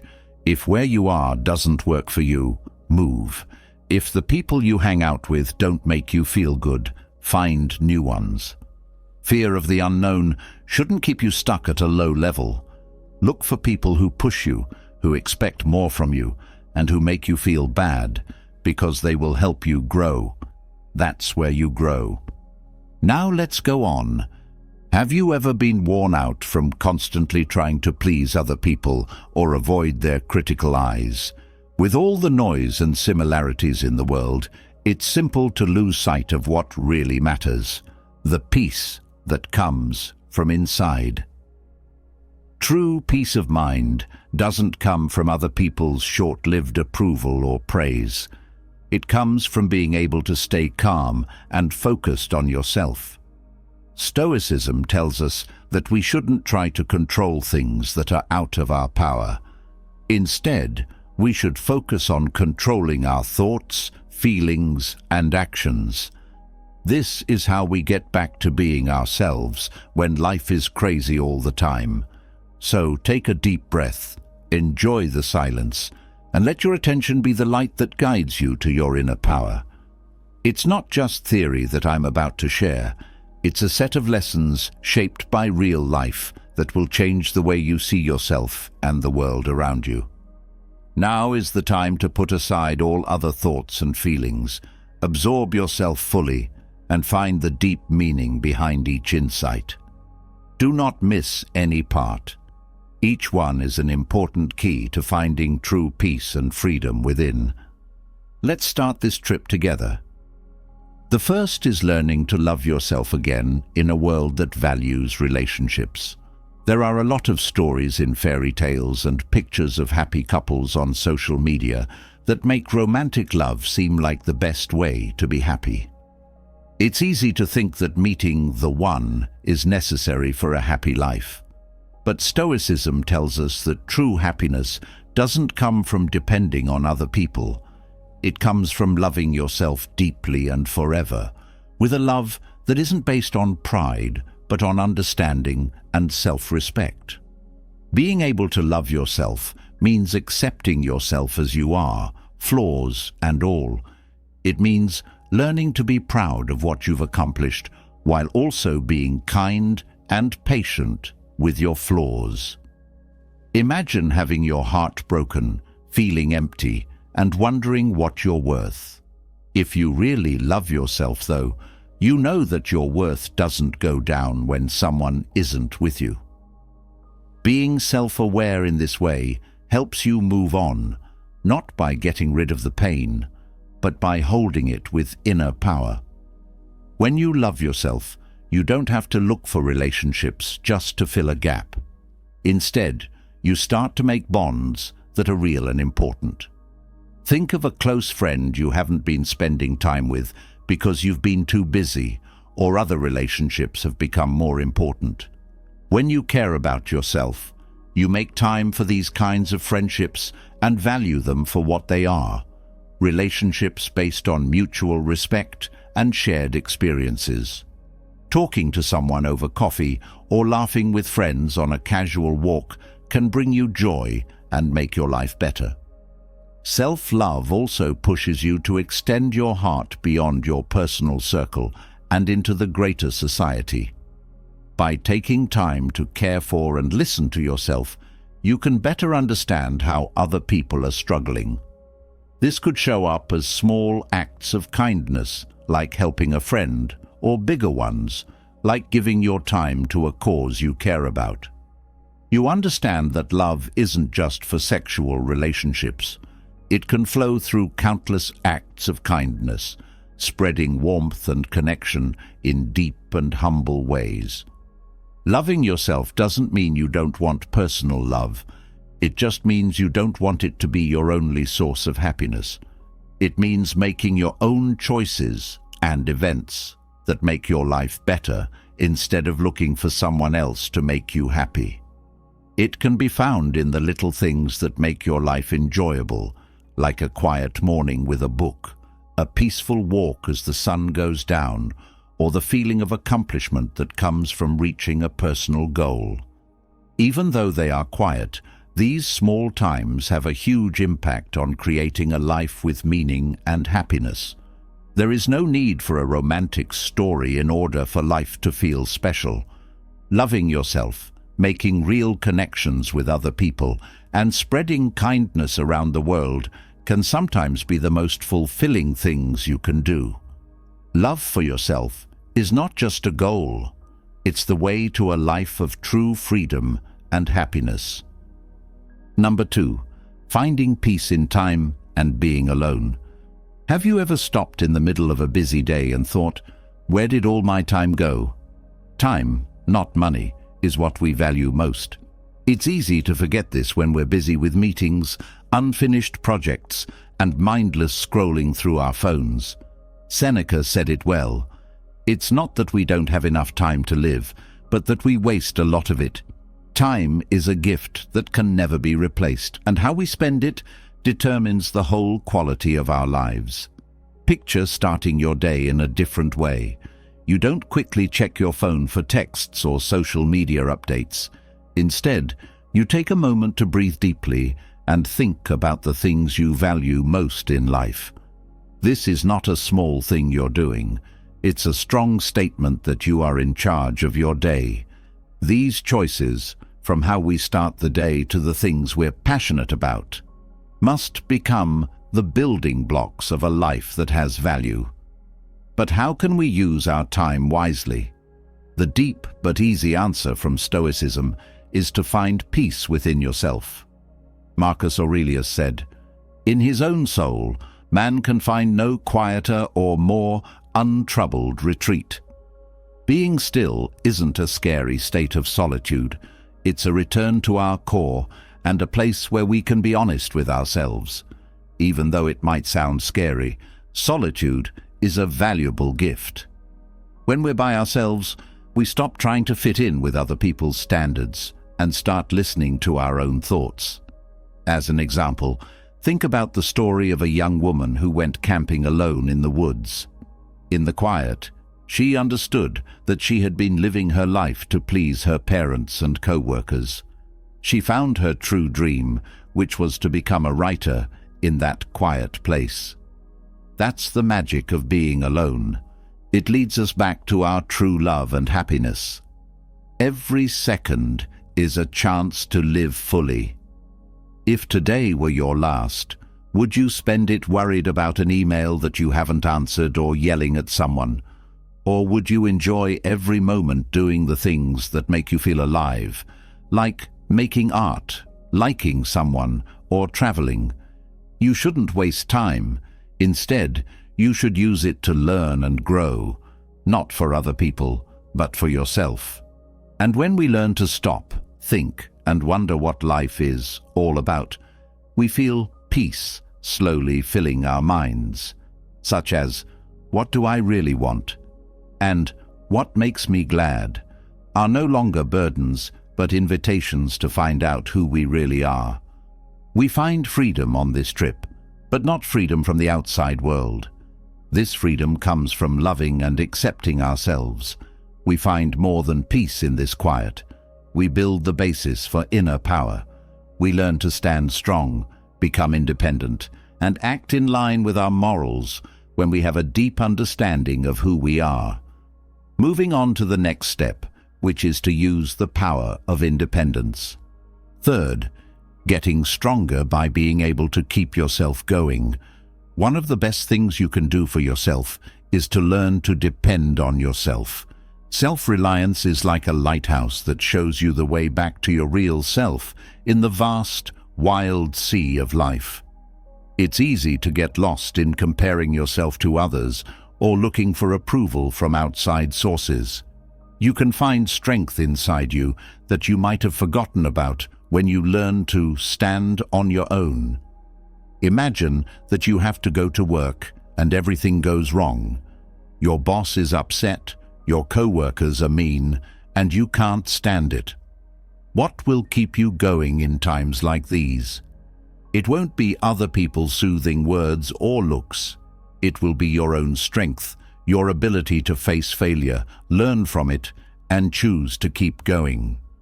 When you ask yourself, do I really need someone to help me get up? Or can I get up on my own? You'll learn that being self-reliant isn't something far away. It's the easy but powerful choice to do something instead of waiting. Being self-reliant doesn't mean you have to be perfect or shut yourself off from the world. It just means you believe you have the skills to handle problems on your own. Start out small. Instead of letting other people handle your money, keep track of what you spend, set saves goals, and enjoy the feeling of accomplishment when you reach them. It's more than just a skill. It's a statement that you are in charge of your life. Have you ever felt like you were the only person in a room full of people? You may have asked yourself, do I really need other people to feel whole? At that time. To be honest, you don't need a lot of people or things to be whole.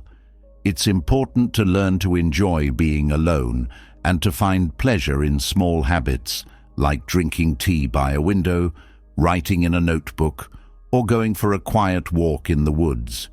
You'll notice a big change when you become more independent. Life stops being a series of days spent looking for other people to make you feel whole. You'll start to feel a peace that doesn't depend on what other people say, do, or feel. That's when you understand you're strong and whole already. When you realize this, you not only feel better about yourself, but you also give other people hope through your quiet confidence. Start the process of becoming self-sufficient by taking small but important steps. This life is yours, and only you can write the one-of-a-kind tune that shows who you really are. You don't need other people to tell you how great you are. You've always been that way, as long as you believe it. You can start your trip to inner strength by writing, I choose self-reliance. Remember that every step you take toward freedom not only helps you grow, but it also shows that you deserve a full, rich life that is all your own. Number 4. Getting better at saying no. One of the hardest things to do is say no, but it's also one of the best things you can do for yourself. You're not just saying no to a request. You're saying that you value yourself and the values you hold dear. Ask yourself every moment, "Is this necessary?" asked Marcus Aurelius in his book Stoicism. This easy but deep question helps us figure out what's important and what's just a waste of time and energy. Think about a busy day. A co-worker comes up to you and asks for help with a job they've been putting off.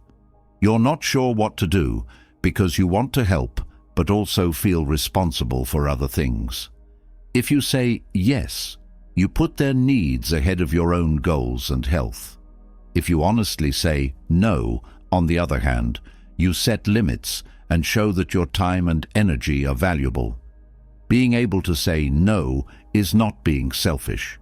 It's a way to protect your pride and sense of self-worth.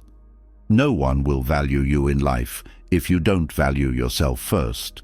You set yourself free and build the basis for more authentic relationships when you say no to a request that doesn't fit with your values or abilities.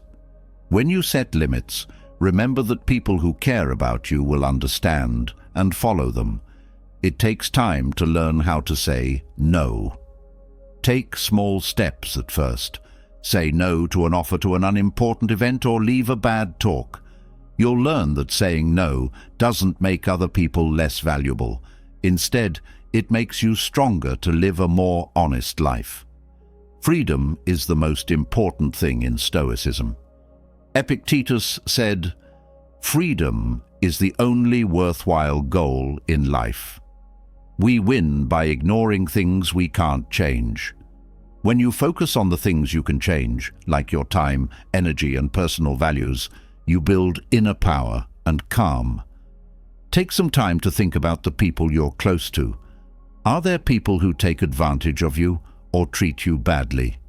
Say no if that's the case. Even though a refusal might make you feel bad at first, it will help you build a life based on trust and respect for each other. When you learn to say no, you not only free yourself from things that aren't important, but you also make time for your physical and spiritual health. Harmonizing a peaceful mind with a healthy body is part of caring for yourself from the inside out. Stoicism says that being able to love and protect yourself is the first step to having self-respect. So you can live a full and worthwhile life. Let's keep going on this trip and talk about how to take care of yourself in every way. 5. Take care of yourself, inside and out.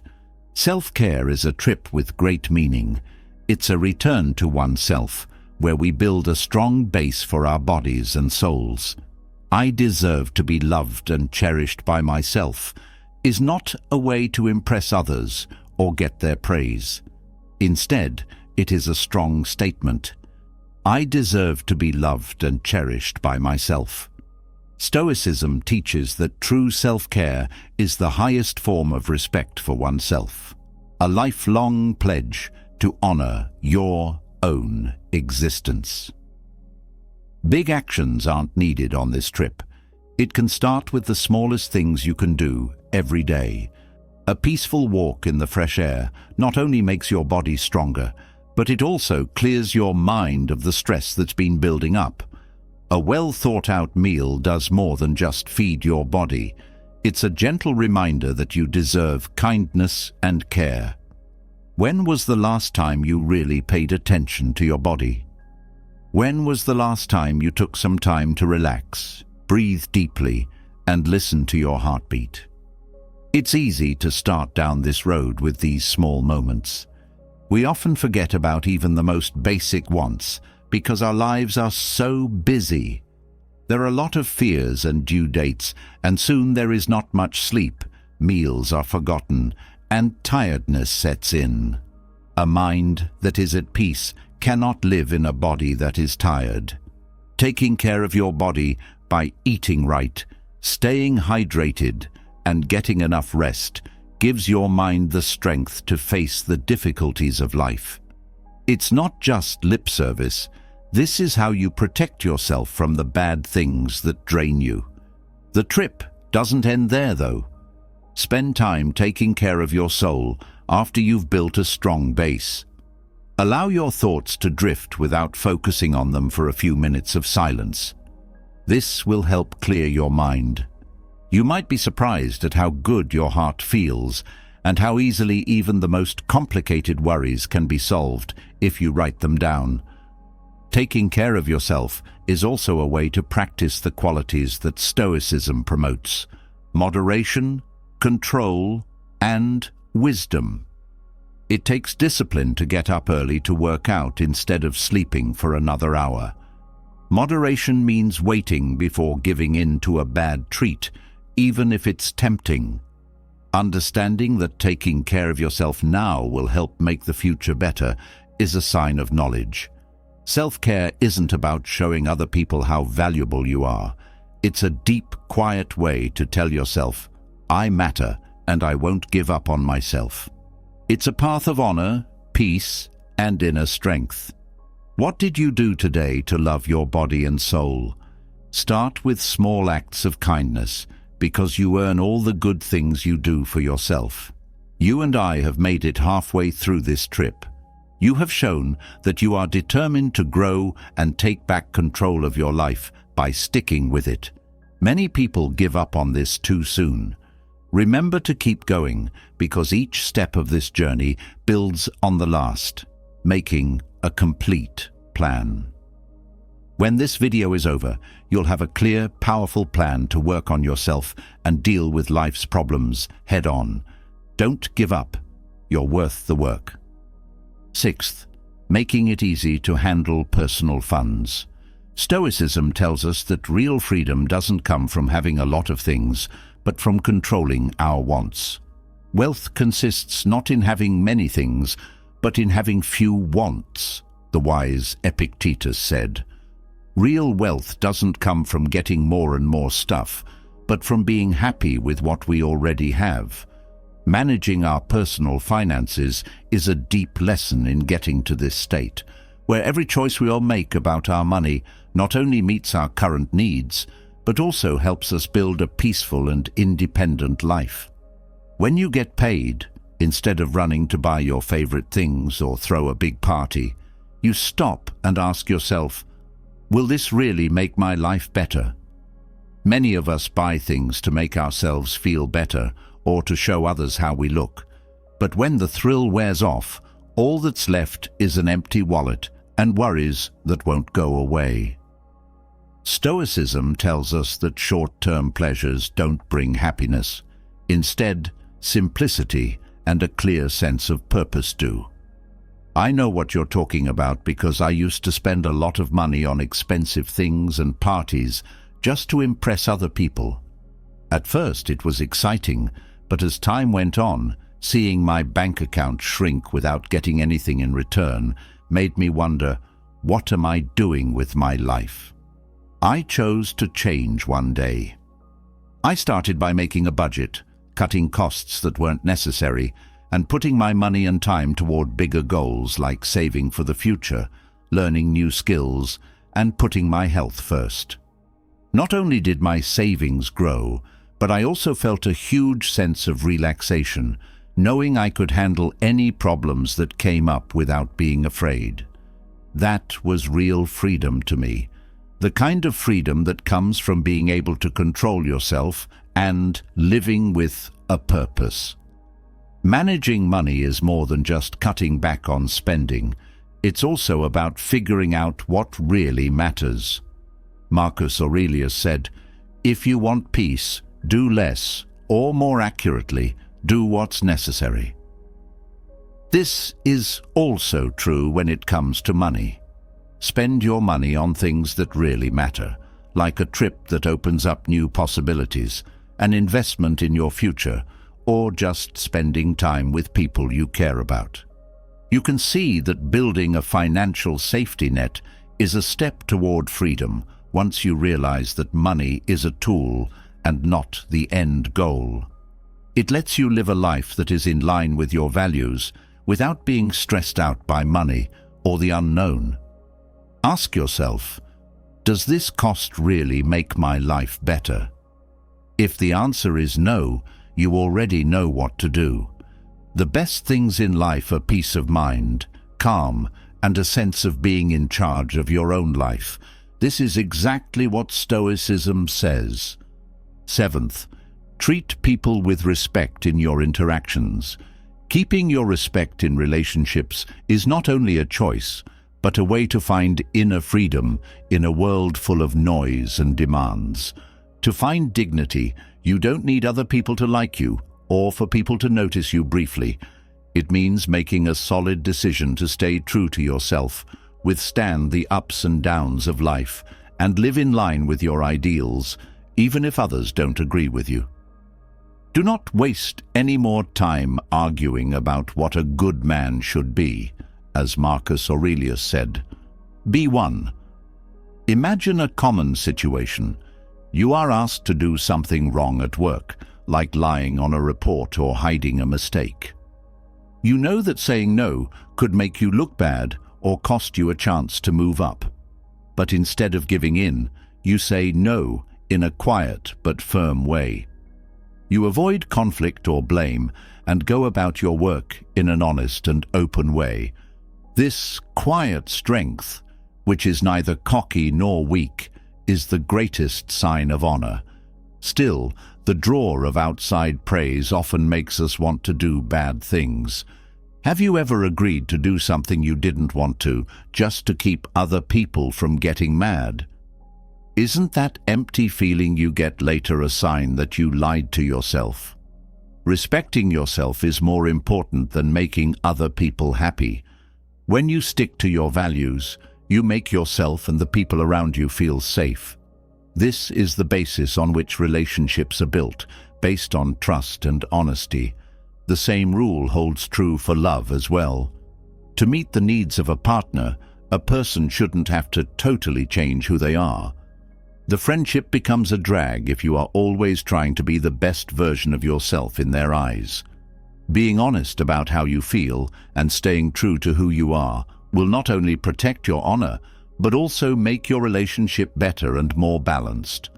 Ask yourself, am I living my life honestly, or am I just trying to be someone other people will like? Associate with those who will make you a better man, Seneca once said. When you value yourself and your honor, you naturally attract people who do the same, people who lift you up instead of telling you to lose yourself. These are the kind of people who help you grow and let your true self shine. Respecting dignity is like having a lantern that helps you find your way through life's storms. It also shines a soft light on those around you, touching their hearts. You will find deep peace and the strength to live as your true self in its glow. If you're ready to start this trip, this promise should be your first step. You will stand firm and be honest in everything you do from now on. When you fully accept your worth, you will find the strength to handle life's storms. Let's move on to the next lesson now. The eighth thing is to find peace in the midst of life's chaos. Like a fast-moving river, life pulls us along with its unexpected currents. Even so, Stoicism tells us that we can't find peace by running away or hiding from life's problems. Instead, we must face them head-on and be in charge of ourselves. Have you ever asked yourself, can we control how unpredictable life is, or is our best power to control our own minds? As Epictetus said, it's not what happens to you that matters, but how you react to it. These words are more than just a thought. They are the key to finding peace within yourself. It's a busy morning, and you're stuck in traffic with horns honking all around you. You have an important meeting coming up soon. Can you change the road? Not at all. However, you can choose to take a deep breath, enjoy the present moment, and maybe use this time to think or listen to something positive.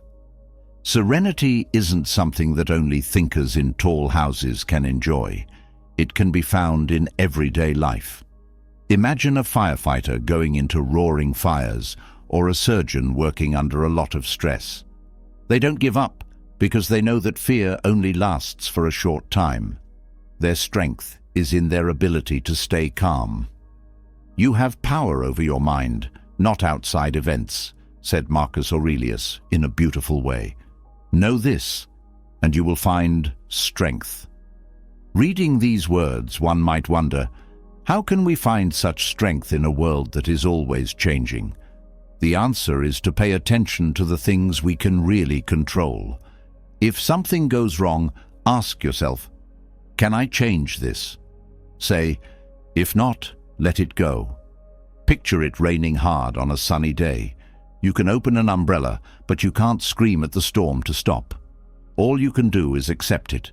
Premeditatio malorum, or the art of expecting bad things to happen, is a useful Stoic practice for promoting peace of mind. Close your eyes every morning and picture a failure that could happen, like a sharp criticism, a failed plan, or an unexpected loss. Then tell yourself, I am ready. When those times come, they will be much less scary than you thought. If you really want to escape the things that bother you, what you need is not to be in a different place, but to be a different person, Seneca wrote. Changing the world won't bring you true peace. Changing yourself will. If your life seems crazy, try to be like a calm lake. Let the waves go by you instead of swallowing you up. You have never had to go look for peace of mind. It has always been inside you, ready for you to take it. 9. Don't talk as much and do more things that matter. Today's fast-paced world often praises beautiful words more than useful deeds. Stoicism speaks as a calm voice, gently telling us that what we do, not what we say, is what makes us strong. When you do something honestly, you don't need to explain it. Epictetus was smart when he said, "Don't explain your philosophy. Show it by the way you live and the things you do.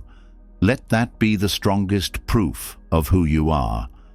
Thought of a time when you put all your faith in convincing claims, only to be let down when actions did not match words? Maybe a coworker said they would help you finish a job, but didn't show up when you needed them the most. A quiet friend who didn't say much, on the other hand, stepped in when you needed help and solved the problem without wanting credit. Who really earned your trust in the end? There is a lot of fancy language and tempting claims in the world today. People often post about their high ideals on social media, but not everyone lives by what they say.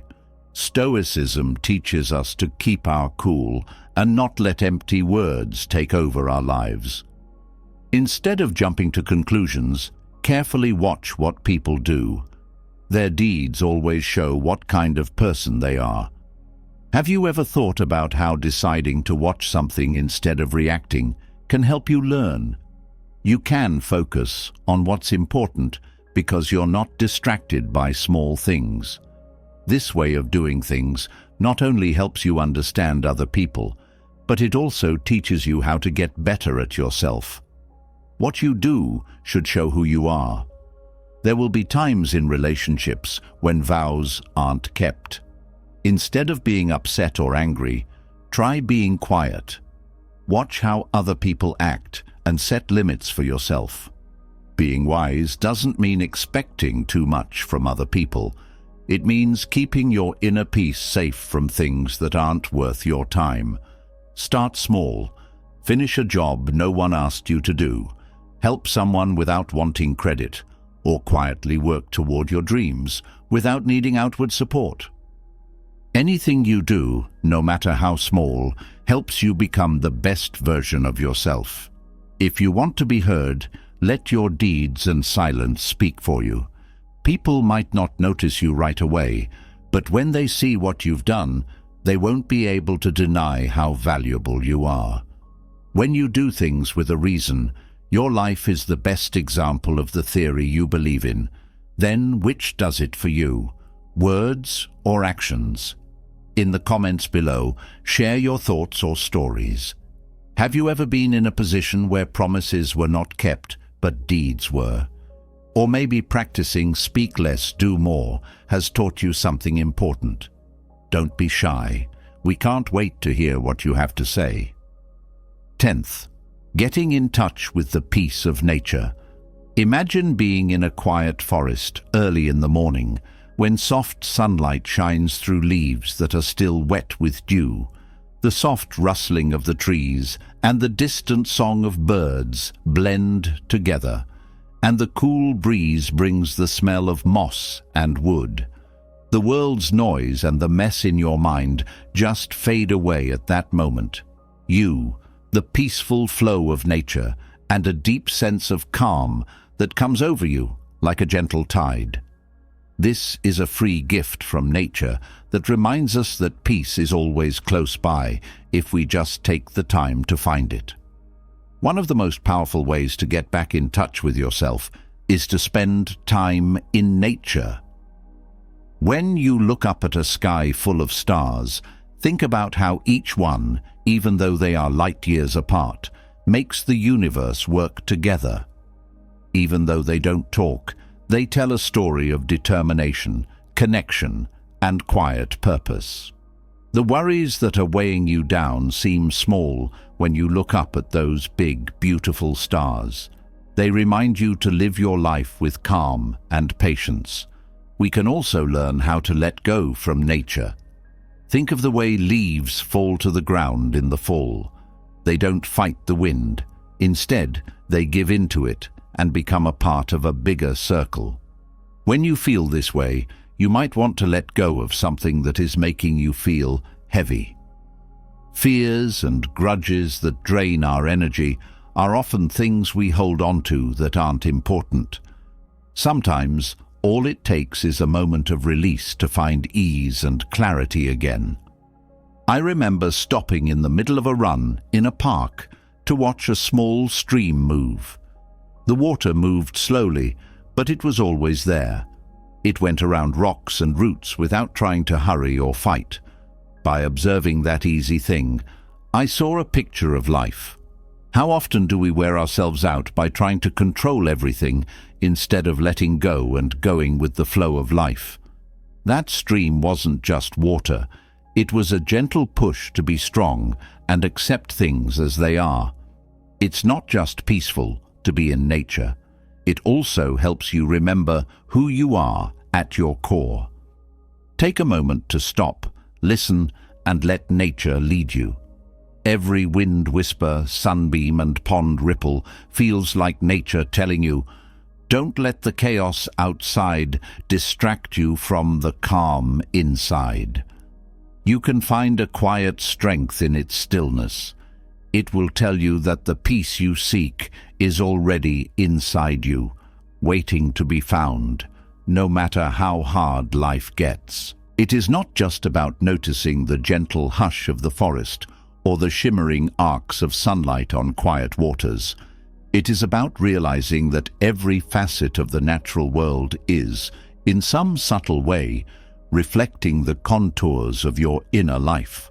When you pause to observe a cluster of rocks partially submerged in a flowing stream, you may see that despite the relentless rush of water, those stones remain steadfast, their forms accepting the water's persistence, with a silent, patient resilience. You might remember a moment in your own life when circumstances pushed and pulled, but you refused to be swept away by them, determined instead to stand firm in your convictions. This is how nature speaks to us without words, gently guiding us to see how we, too, can be unshaken by currents that threaten our balance. Yet there is no rigid stubbornness here. After all, the stones are eventually shaped by the water's flow. In the same way, being steadfast does not mean refusing to learn or change. It means willingly letting life polish you, carve into you, and reveal a more refined version of yourself, all while you remain grounded in your core values. In such experiences, you begin to sense that peace is not a passive condition, but an active practice of awareness. As you walk among tall pines swaying in a breeze, notice how their branches whisper and bend, accepting each gust without complaint. It is their very ability to move with the wind that keeps them from snapping under pressure. From that, you can gather a profound insight. If you rigidly resist every discomfort, you might break under the weight of life's storms. But if you cultivate an adaptive spirit, bending without betraying your essence, you stand a far better chance of enduring hardships and arising from them with grace. This is not a call to weakness or surrender. It is a call to deeper strength, the kind of fortitude that allows you to flow with life's constant changes rather than shattering at each unexpected turn. Nature, in all its quiet eloquence, offers boundless analogies for our interior evolution. Think, for instance, of the seasons. Spring, bursting with renewal, can remind you that every hardship passes, making room for growth and color where before there was bleakness. Summer's energy, brimming with warmth and vitality, might inspire you to seize the fullness of life's opportunities, approaching them with a kind of joyful determination. Autumn, dressed in vivid oranges and reds that herald an impending dormancy, teaches you the beauty of letting go, of trusting the cycles of time and stepping into the next phase with acceptance, even if it carries a sense of ending. Winter, stark and inward, shows how rest and introspection are not only necessary but vital for eventual rebirth. Through all these changing seasons, nature stands as a constant testament that all living things pass through phases of flourishing, decline, and regeneration, and that each stage has its own quiet meaning and grace, if only we allow ourselves to observe it without judgment. In this way, the natural world beckons us to trust in the cyclical patterns of our existence, to understand that no matter how dark or cold a particular season of our life may be, it is but a single turn in a larger wheel, and that light or warmth will eventually follow. This perspective can offer solace in moments when despair seems to overshadow everything else, reminding us that even the deepest gloom contains, at its edges, the faint but certain promise of dawn. Furthermore, being in nature can dissolve our sense of separateness from the broader tapestry of life. To watch a forest floor teeming with insects is to realize that every tiny motion is part of a coordinated web, each creature playing its part in a grand ecological dance that ensures continuity and balance. Perhaps we, too, play a quiet role in something far larger than ourselves, whether it is our community, our family, or humanity as a whole. Our daily tasks might seem trivial on the surface, but viewed from another angle, they are building blocks of broader narratives. The love and care you show a child may ripple outward far into that child's future, shaping their sense of safety and empathy. The kindness you offer a struggling friend, or even a stranger, might plant a seed of hope that later bears fruit in unexpected ways. Being mindful of this larger interconnection can help you transform feelings of isolation or insignificance into a sense of belonging and purpose. Instead of measuring your worth only by individual achievements, you begin to see how simply being present, compassionate and honest in your small corner of the world can generate meaningful echoes. Each moment outdoors, each mindful breath of fresh air, can serve as a vibrant reminder of life's fullness and your own capacity to contribute to it. When you integrate that awareness into your daily routine, you carry a subtle but powerful sense of peace with you.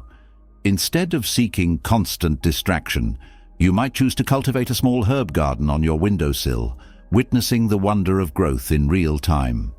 The patience required to water those plants, adjust their position for proper sunlight, and quietly observe their evolving leaves is a gentle discipline that teaches you how to nurture patience and humility in other areas of your life. Or perhaps you decide to dedicate a short walk each evening to exploring your neighborhood park, noticing how the same path changes with each passing day. Different scents, different bird calls, different colors in the sky. That routine becomes a daily meditation, a chance to decompress from your obligations and reconnect with a simpler, more essential state of being. Over time, this practice can help you realize that peace does not demand extraordinary conditions. It only requires that you be present enough to notice the subtle gifts unfolding around you, even in the most ordinary spaces. As you do so, you might discover that what you once labeled mundane is actually filled with quiet miracles, like the way a sunset can turn the underside of clouds pink, or how raindrops on a spider's web reflect tiny rainbows. These details, easily dismissed in a rushed state of mind, now become glimpses into a world that is far more enchanting and complex than you had imagined. You begin to see that life's beauty has always been there, patiently waiting for your attention. This realization extends beyond nature itself and back into your inner life, encouraging you to cultivate a curiosity about your own being. Just as you marvel at the shapes of clouds drifting in the sky, you can start to marvel at the dance of your own thoughts, noticing how some drift by harmlessly while others gather into storms if left unchecked. By observing your internal weather without judgment, you allow your emotional states to change naturally, resisting the urge to label them as permanent or define yourself by them. Like the wind that can shift direction and intensity, your inner climate also evolves, and understanding this transience helps you release the grip of anxiety or self-criticism. In this way, you become your own sky, a vast, spacious presence within which both sunshine and storms can occur, neither wholly defining who you are. Finding such openness within demands sincerity. You must be willing to meet yourself without pretense, to acknowledge the moments of pettiness or resentment that occasionally arise, just as you celebrate your sparks of kindness and enthusiasm. Nature does not pretend to be anything other than it is. A valley does not try to be a mountain, and a cactus does not apologize for thriving in arid conditions. Similarly, you can learn to be at ease with what you're made of, including the flaws and the virtues.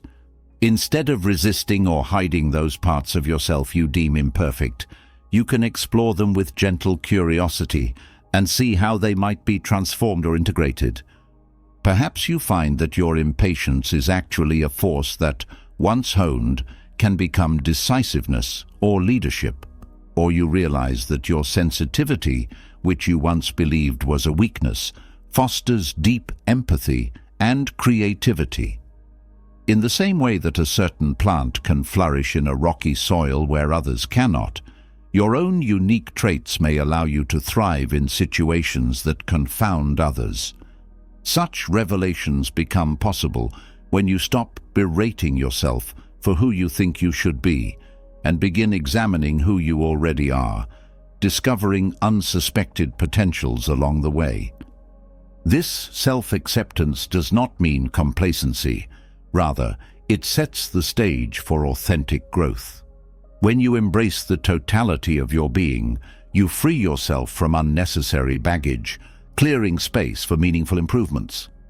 Like tilling a garden before planting seeds, acknowledging your inner landscape helps you cultivate it with precision, removing the metaphorical weeds of shame or self-doubt and creating fertile ground for your aspirations.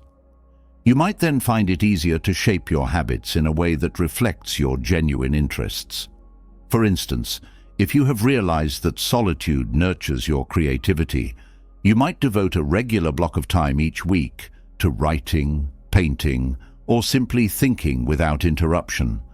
Or if you have discovered you are energized by group collaboration, you might form a study circle or a community initiative that aligns with your talents, forging a shared purpose and forging new bonds. Thus, by attuning to your inner rhythms, you can align your external life with a more harmonious sense of self, making every day an opportunity for purposeful engagement rather than passive endurance.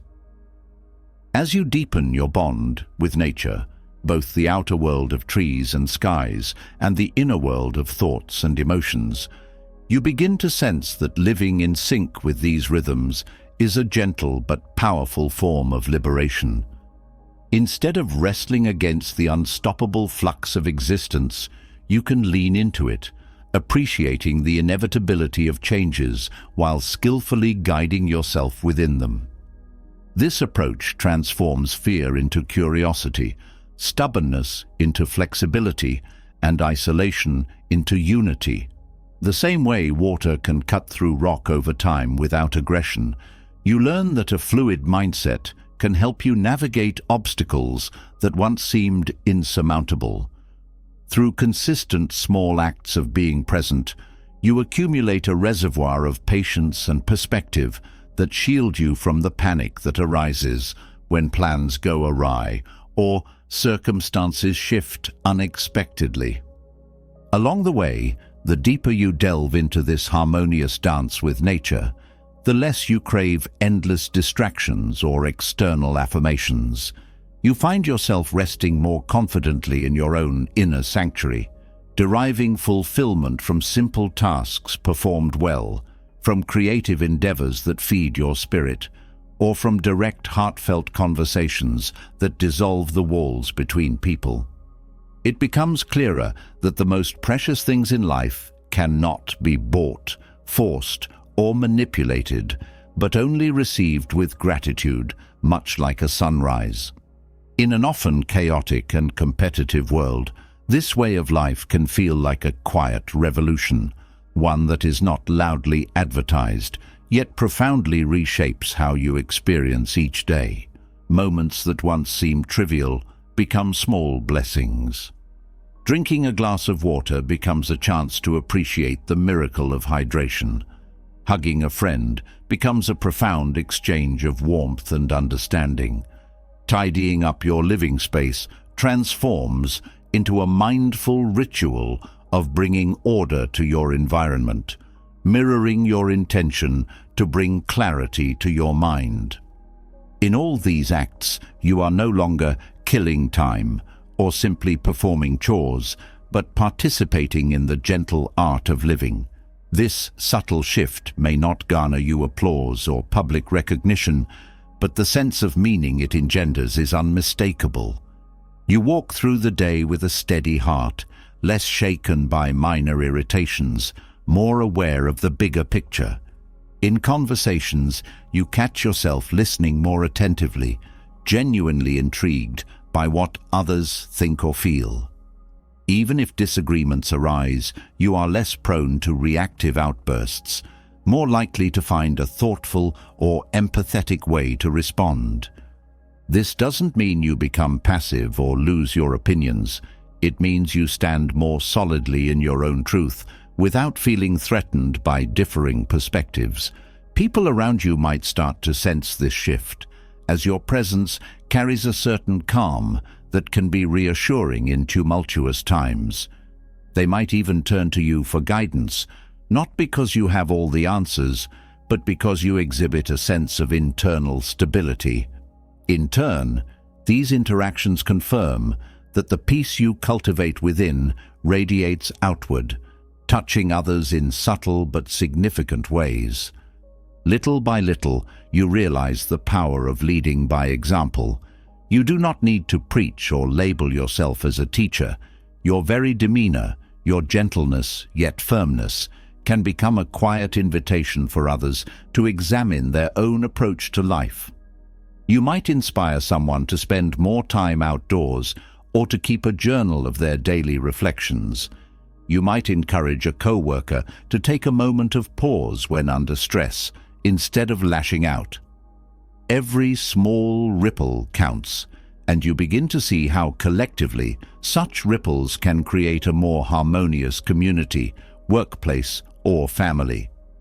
But you also understand that to sustain this way of being, you must keep tending to your own internal garden, ensuring that stress, negativity, or external chaos do not overshadow the clarity you have worked so patiently to nurture. This is why returning to nature again and again can be so valuable. Whether it is a grand expedition through mountains or a humble moment of watching birds from your window, reconnecting with the natural world provides a grounding influence. It reminds you that your existence, like every raindrop and leaf, is part of an immense web of life, dynamic, ever-changing, yet profoundly interconnected. This cosmic perspective can shrink the importance of trivial worries and re-energize your commitment to living with compassion and authenticity. You might also explore complementary practices that align with this ethos of seeking inner peace. Activities such as yoga, meditation, or even slow, deliberate walks through your neighborhood, which allow you to unite breath and movement in a quiet flow. Or perhaps creative outlets such as poetry, painting, or music call to you, offering a bridge between your inner experiences and the outer world. Whatever you choose, the key lies in intentional presence. You are no longer just doing yoga or writing poems to fill time or impress anyone. You are inhabiting each action from the inside out, letting it become a mirror for self-discovery and a conduit for your evolving sense of gratitude. Gradually, you come to see that the practice of returning to this mindful state is itself a kind of prayer, a wordless acknowledgement of the gift of being alive. You breathe in, fully feeling that breath, and exhale, relinquishing the internal chatter that so often drags the mind in 1,000 directions. You find joy in the repetition, in how each instance you practice, you awaken to a new nuance or a deeper calm. Over time, your mind becomes less reactive, your heart more open, and your body more in tune with its natural signals. If you slip back into old patterns, anger, anxiety, or the gnawing urge for external validation, you notice it sooner, and with a gentler attitude, you steer yourself back to center, much like a tree adjusting its stance in the wind, never forgetting the strength of its roots. This does not mean you are unaffected by loss, disappointment, or pain. You are human, and these experiences are part of the human story. However, you face them with a different posture, one that acknowledges their presence, feels the sorrow or frustration fully, yet does not let that emotional current define your entire landscape. In essence, you hold space for difficulties without losing sight of hope. Like a forest recovering after a wildfire, you know regeneration takes time, but you also trust in the processes that bring life back from the ashes. This steadfast hope, supported by a willingness to remain open and learn, allows resilience to flourish. You begin to understand that true maturity is not about the absence of tears, but about allowing tears to flow without shame. And then, when ready, stepping forward once more.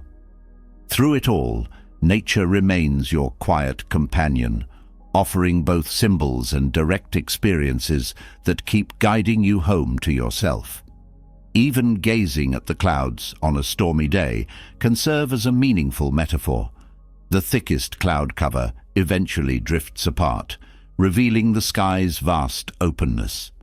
Likewise, despair or confusion, however dense, cannot last forever, and at some point your inner expansiveness is revealed again. Each time this clearing happens, you gain fresh trust in the cyclical nature of challenges, which further strengthens your capacity for patience. In practical, everyday terms, you might notice changes in how you approach simple tasks. Paying a bill on time, once a nagging chore, becomes an act of self-respect, a sign that you honor your commitments. Washing dishes is no longer a mundane burden, but an exercise in mindfulness, each clink of the plates a reminder that life is in the details. And when you do these tasks with awareness, you might feel a small surge of fulfillment, as though the external order you create also nurtures an internal order. These subtle shifts accumulate into a broader sense of harmony, making your external environment a reflection of the calm and clarity you seek to maintain within. Interpersonally, you'll likely find that conflict loses some of its sting.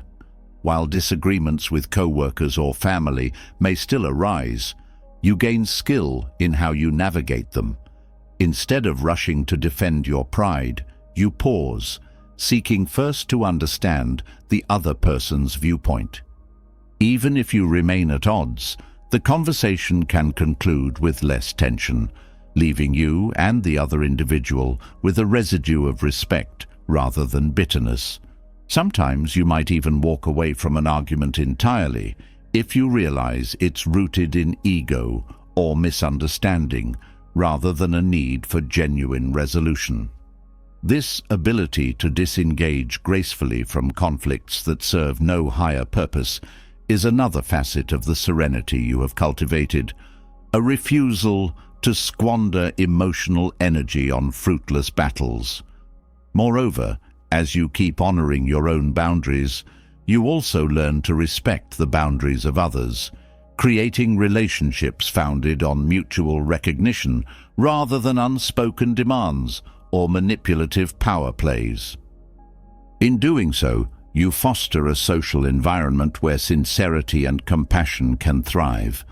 And when missteps occur, which they inevitably will, you handle them with humility, acknowledging your part without descending into self-hatred. Rather, you use those moments to refine your empathy and communication, thus strengthening the relational fabric that weaves your life story together with others. Meanwhile, you continue exploring nature's lessons. Perhaps you take note of how tiny seeds need darkness and silence beneath the soil to germinate, reminding yourself that sometimes you need your own dark, reflective phases to develop new insights or creative breakthroughs. You observe how certain animals migrate in search of better climates, mirroring the times in your life you've needed a big change in order to truly flourish. And you never cease to be amazed by how life is always renewing itself in quiet, persistent ways. Grass pushing through cracks in concrete, for example, or a single flower blooming in a neglected lot. These images speak volumes. Hope is irrepressible, and the will to grow can persist even in harsh conditions. Integrating these observations into your worldview, you gain faith in your own capacity to adapt and thrive, no matter what constraints you face. Even if you find yourself in a restrictive situation, an unsatisfying job, a tough living arrangement, you can find small but meaningful ways to carve out channels for growth and expression. The calm center you've nurtured becomes your anchor, preventing despair from fully engulfing you. Instead of declaring, "I am trapped," you say, "I am challenged," and from that vantage, you explore your options with creativity and poise. Often the solution appears not when we panic or complain, but when we cultivate the right mental environment for clarity to emerge. Just as a murky pond will reveal its bottom once the water is still, your mind, when unclouded by anxiety, reveals insights you might otherwise overlook. In the broader tapestry of your life, these choices, insights, and practices create a chain reaction of greater harmony. You interact differently with colleagues. You come home in a more positive frame of mind, and you approach personal projects with less procrastination and more genuine engagement. Over time, the cumulative effect can be transformative. You might find your health improving as stress levels drop. You might see a newfound openness in your relationships as trust and honesty deepen. You might even be inspired to take on new ventures that reflect your evolving sense of purpose, volunteering for a cause that aligns with your values, or launching a creative project that once felt daunting. You recognize that your life is yours to shape, much like a gardener tending to a unique plot of land. Certainly, weeds will appear, storms will come, and some seeds will fail to sprout. But your commitment to tending the garden remains unwavering. You take each setback as part of the natural process, learning from it rather than letting it discourage you. And so your garden, your life, begins to blossom with authenticity and peace, even as the world beyond the garden's gate continues its hectic spin. This is not an escape from reality, but a re-envisioning of it. You come to see that serenity, gratitude, and a willingness to adapt can be portable, accompanying you wherever you go. Whether your days lead you into bustling cities, quiet villages, or the same small neighborhood block you've always known, your internal compass guides you, pointing toward actions that reflect your highest principles and a mindset that fosters tranquility. You become less fixated on the idea that happiness lies somewhere else, another job, another place, another time, and more attuned to how contentment arises from the quality of your presence. In that sense, you are always at home because you carry your inner sanctuary with you. This gentle approach to life does not strip you of ambition or excitement. It refines them, aligning your pursuits with a heart that is both eager to learn and anchored in calm. You dream not to escape the present but to enrich it, and you labor not to prove your worth but to express your innate creativity and compassion. The usual markers of success, status, wealth, accolades, lose some of their luster, or at least shift to a more modest station in your hierarchy of values. Instead, you might measure success by how many meaningful conversations you've had, how well you've contributed to the well-being of those around you, or how much inner clarity you maintain even under stress. In the quiet of the evening, when the noise of the day settles, you can reflect on whether your actions aligned with your sense of purpose and whether your words serve truth and kindness. Over time, this reflection becomes less about judging yourself harshly and more about learning, adjusting, and evolving. By continually refining your daily practices, you reinforce the lessons nature has been offering all along. Everything moves in cycles. Everything can serve as a teacher. And peace is available whenever you show up fully to the moment at hand. Thus, nature is no longer just a backdrop or a place you visit on weekends. It becomes the metaphorical bloodstream of your everyday consciousness, reminding you that you, too, are part of something immense, ancient, and resilient. And that, in itself, is deeply freeing. You sense that your life, though fleeting in the cosmic sense, is woven into a vast ecological and spiritual tapestry, lending you a humble but powerful perspective. Even if you stumble, even if you falter, you can find a way back to balance, just as a tree eventually finds the sun after a storm. All the Stoic ideals, self-reflection, wisdom, courage in adversity, and measured desire, flow naturally from this understanding. They are no longer abstract principles, but lived truths, emerging from the interplay between your attention, your actions, and the living earth beneath your feet. You come to see that in respecting the dignity of nature, you are also respecting yourself, as the two cannot be separated. Nurturing the land and nurturing your soul become parallel paths.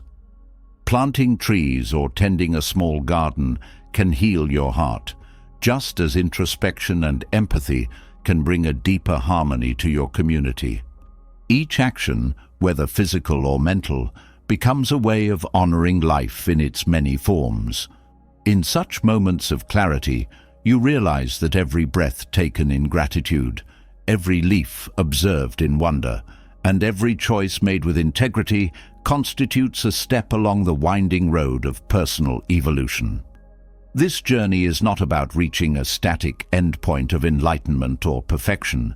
It is about embracing a process of continual growth, fueled by curiosity and grounded in love. Love, here, is not limited to romance or affection, but is expressed as a reverent acceptance of reality, a willingness to witness life unfolding, to support its flourishing, and to add a measure of kindness wherever you can. Along the path, you may well meet obstacles that test your resolve, from personal loss to collective crises. Yet these trials also highlight the resources you have been cultivating: resilience, patience, perspective, and faith in the cyclical rhythms that eventually bring renewal. At times you may need to rest, to seek the shelter of supportive friends or the solace of solitude, just as an animal finds refuge from a storm. At other times, you will feel the surge of life calling you to step forward boldly, to champion causes that matter deeply to you, or to comfort those in need. Through all these variations, the essence of your practice remains the same: to be present, to honor what is, and to contribute to the well-being of the larger whole. Eventually, you might look back and see how far you've come from the days when stress, frustration, and a sense of disconnection overshadowed your hours.